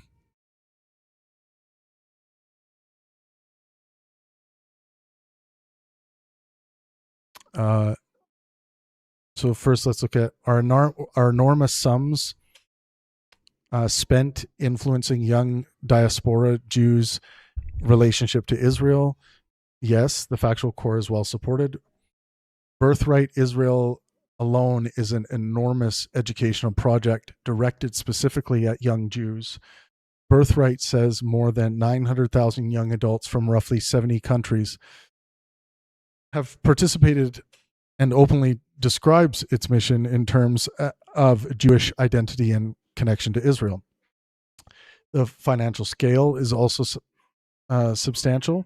Birthright reported that by 2020 its program operated at roughly 175 million annually, with trips then costing approximately $3,500 per participant.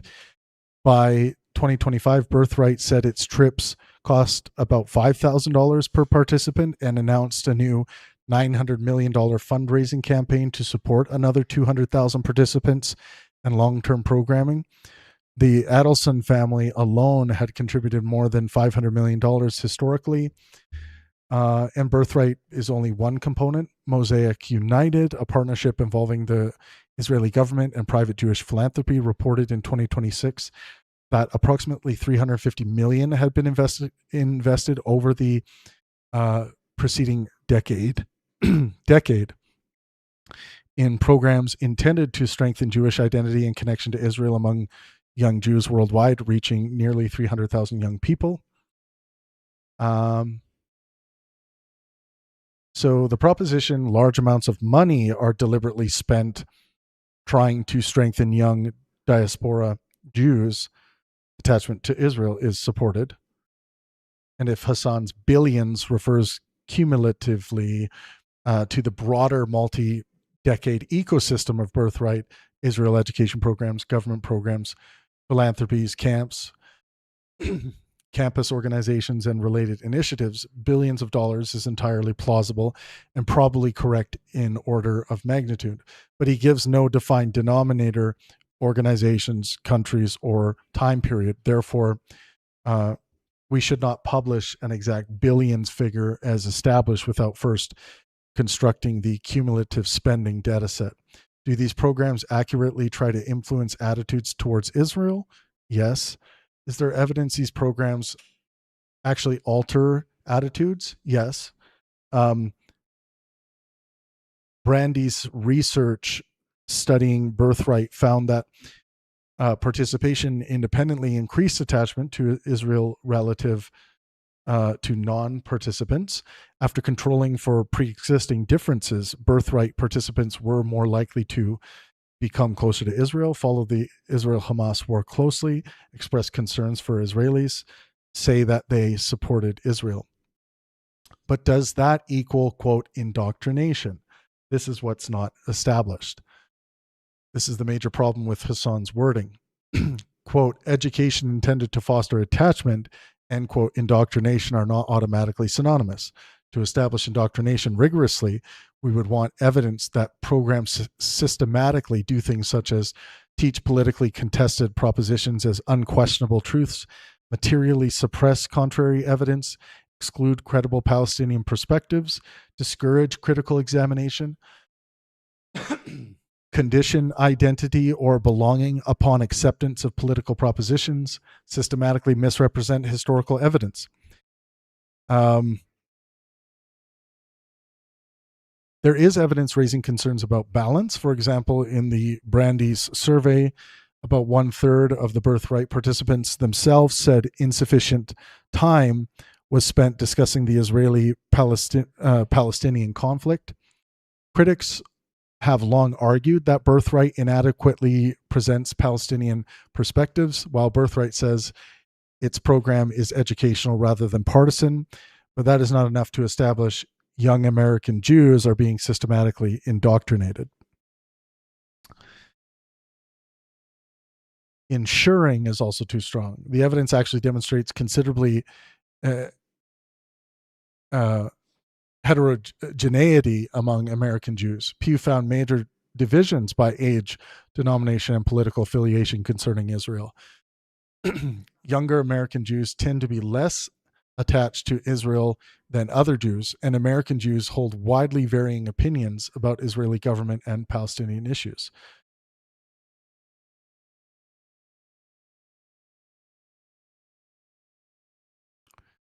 Is the understanding demonstrably false? This is the weakest empirical component because Hasan never cleanly specifies the proposition before being interrupted.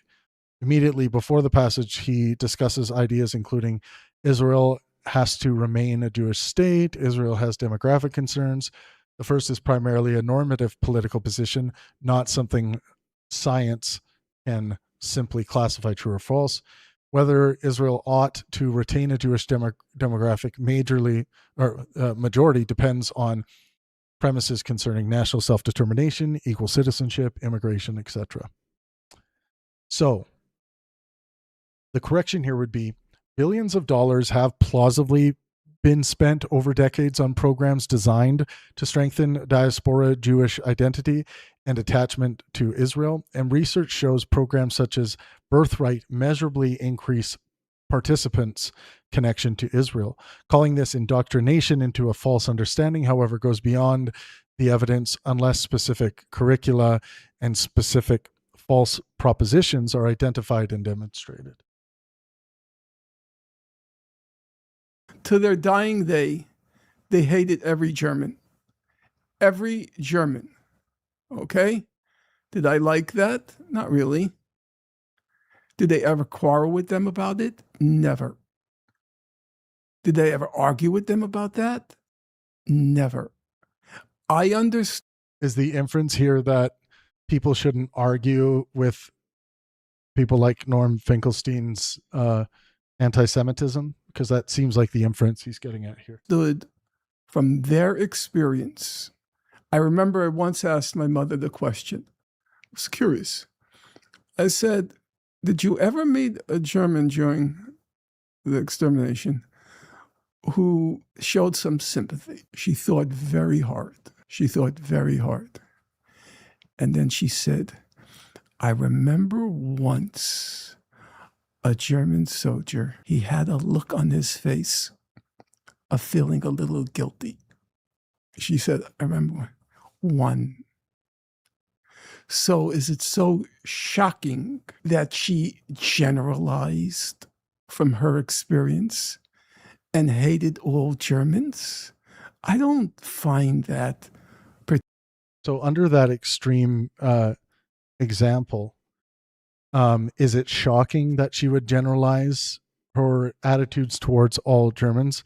It's not shocking if you understand the human experiment, the human experience, if you understand human cognition and trauma.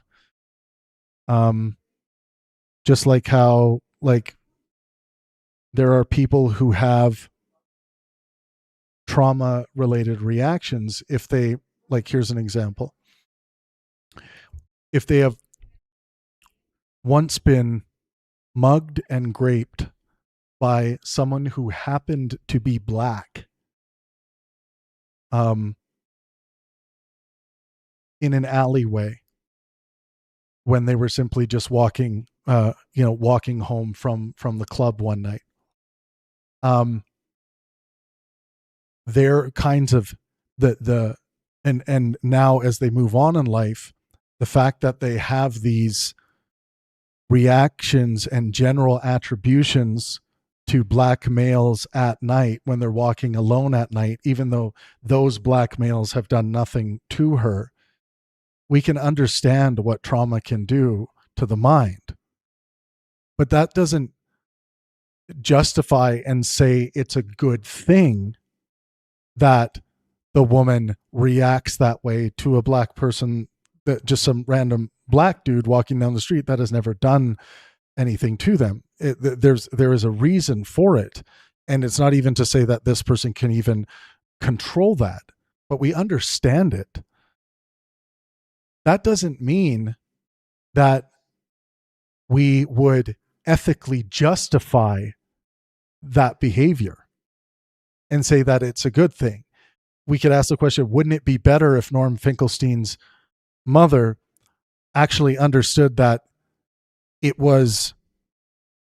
were particular Germans who, not all Germans are equally responsible for the Holocaust and for the experiences she endured.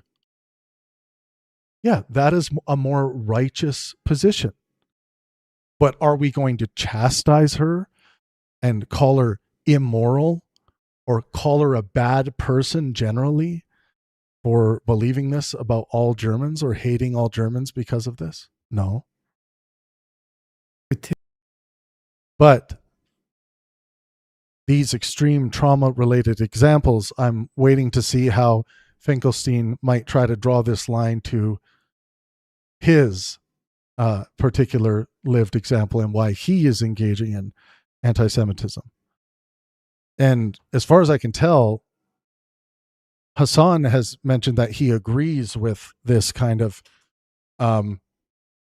rationality, irrationality, as anti-Semitism is believed to be defined, which is incorrect for anyone that just does a little bit of reading and study. So, yeah, I mean, I've heard a lot of anti-Semitism here tonight. Particularly shocking. And given what she endured, there was no way on God's earth that I would dare to quarrel with that experience. Did I think it was wrong? Yes. Do I have German friends? Yes. But will I argue? No. And in the same way, will I argue with Palestinian or a Gazan who hates all Jews? Never. I would never argue with it. That's their experience. You can have good faith, helpful conversations about the hatred. Just like Norm could have had with his mother. You can have good faith, helpful conversations about the hatred and whether it's right to universally apply this hatred. It calls for great levels of conscientiousness. It calls for great levels of sensitivity. Great moral care when having conversations like that. But that doesn't mean we can't, in an ethical way, challenge the idea that someone who's undergone extreme trauma or have lost people, lost family members in Gaza by way of the IDF, and talk about why it's important that we don't attribute those war crimes, let's say, if they are war crimes, those war crimes to all Jews. Those tough conversations are how we overcome this ancient struggle between different ethnicities, different religions, different groups. Having those difficult conversations and finding a way to have those conversations in a way that bears fruit. And for me, that would mean having those conversations in a good faith, helpful way. But this doctrine of, oh, I'm not going to breach that. I'm not going to go to where it's most difficult to engage in the war of ideas. I actually think what Finkelstein is selling here is cowardly. It's cowardly. Where conversations are needed most is going to be in these particular instances where they're most difficult to muster the courage, intellectual courage, moral courage, to be able to help people heal, but also not help their well-being get back to flourishing, but also be able to address the problematic beliefs that this horror that was inflicted on my family, all Jews are to blame. I hate them all for it. Humanity needs to transcend that. And I feel like a lot of attitudes in the Middle East, not just Palestinians, of course, we see direct evidence of it on the far right in Israel, have these horrific ethnic attitudes, racism, anti-Semitism. And I think what Norm Finkelstein here is promoting is it's the kind of cowardice that has allowed this war of ideas to go untested. And it needs to be tested. It needs to be challenged. But with great conscientious moral care, good faith, the utmost helpfulness. If the war of ideas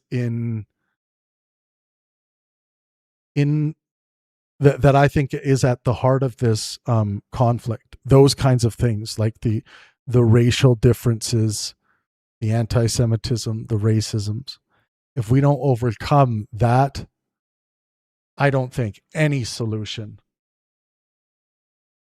to this problem is going to bear fruit. It will continue to boil over.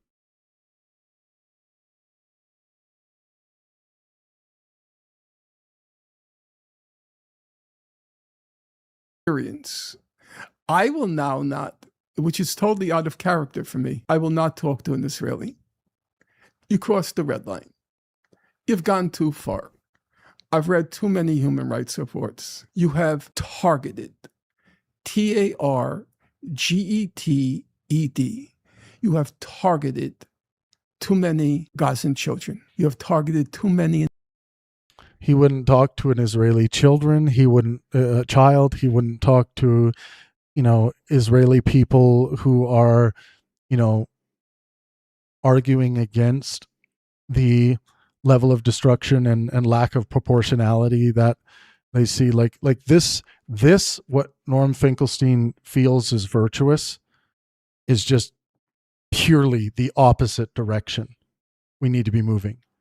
we need to be moving towards those who may hold ideas that we detest and have patience to engage in the good faith helpful dialectic with the hopes of bearing fruit.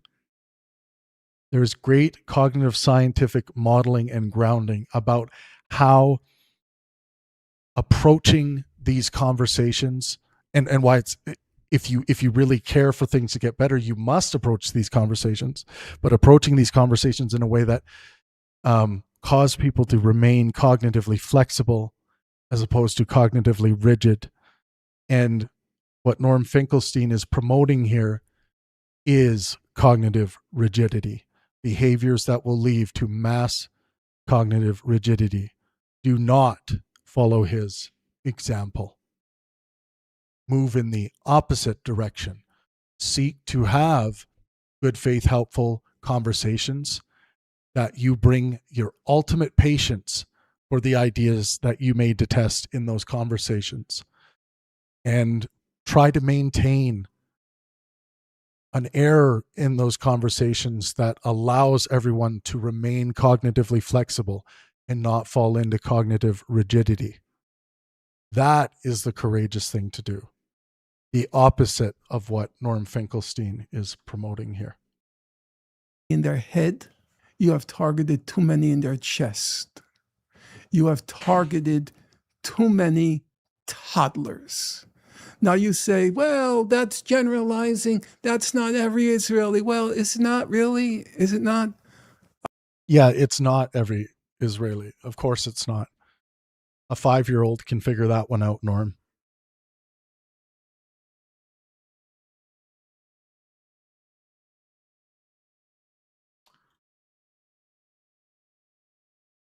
Where are we at for time? We are over the 3-hour mark. I think we are going to finish this tomorrow, everybody. I really appreciate that you all were here for the stream. Really appreciate that. Please make sure you are out there maximizing well-being, physical, mental, and social health for yourself and those around you. We will almost certainly finish this series off tomorrow.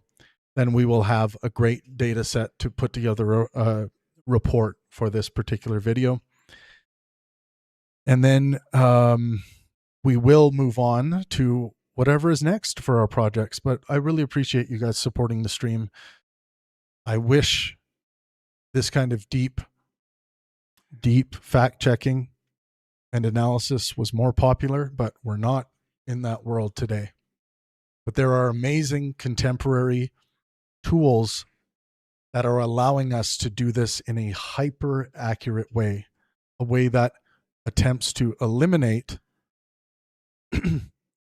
our negativity and positivity biases.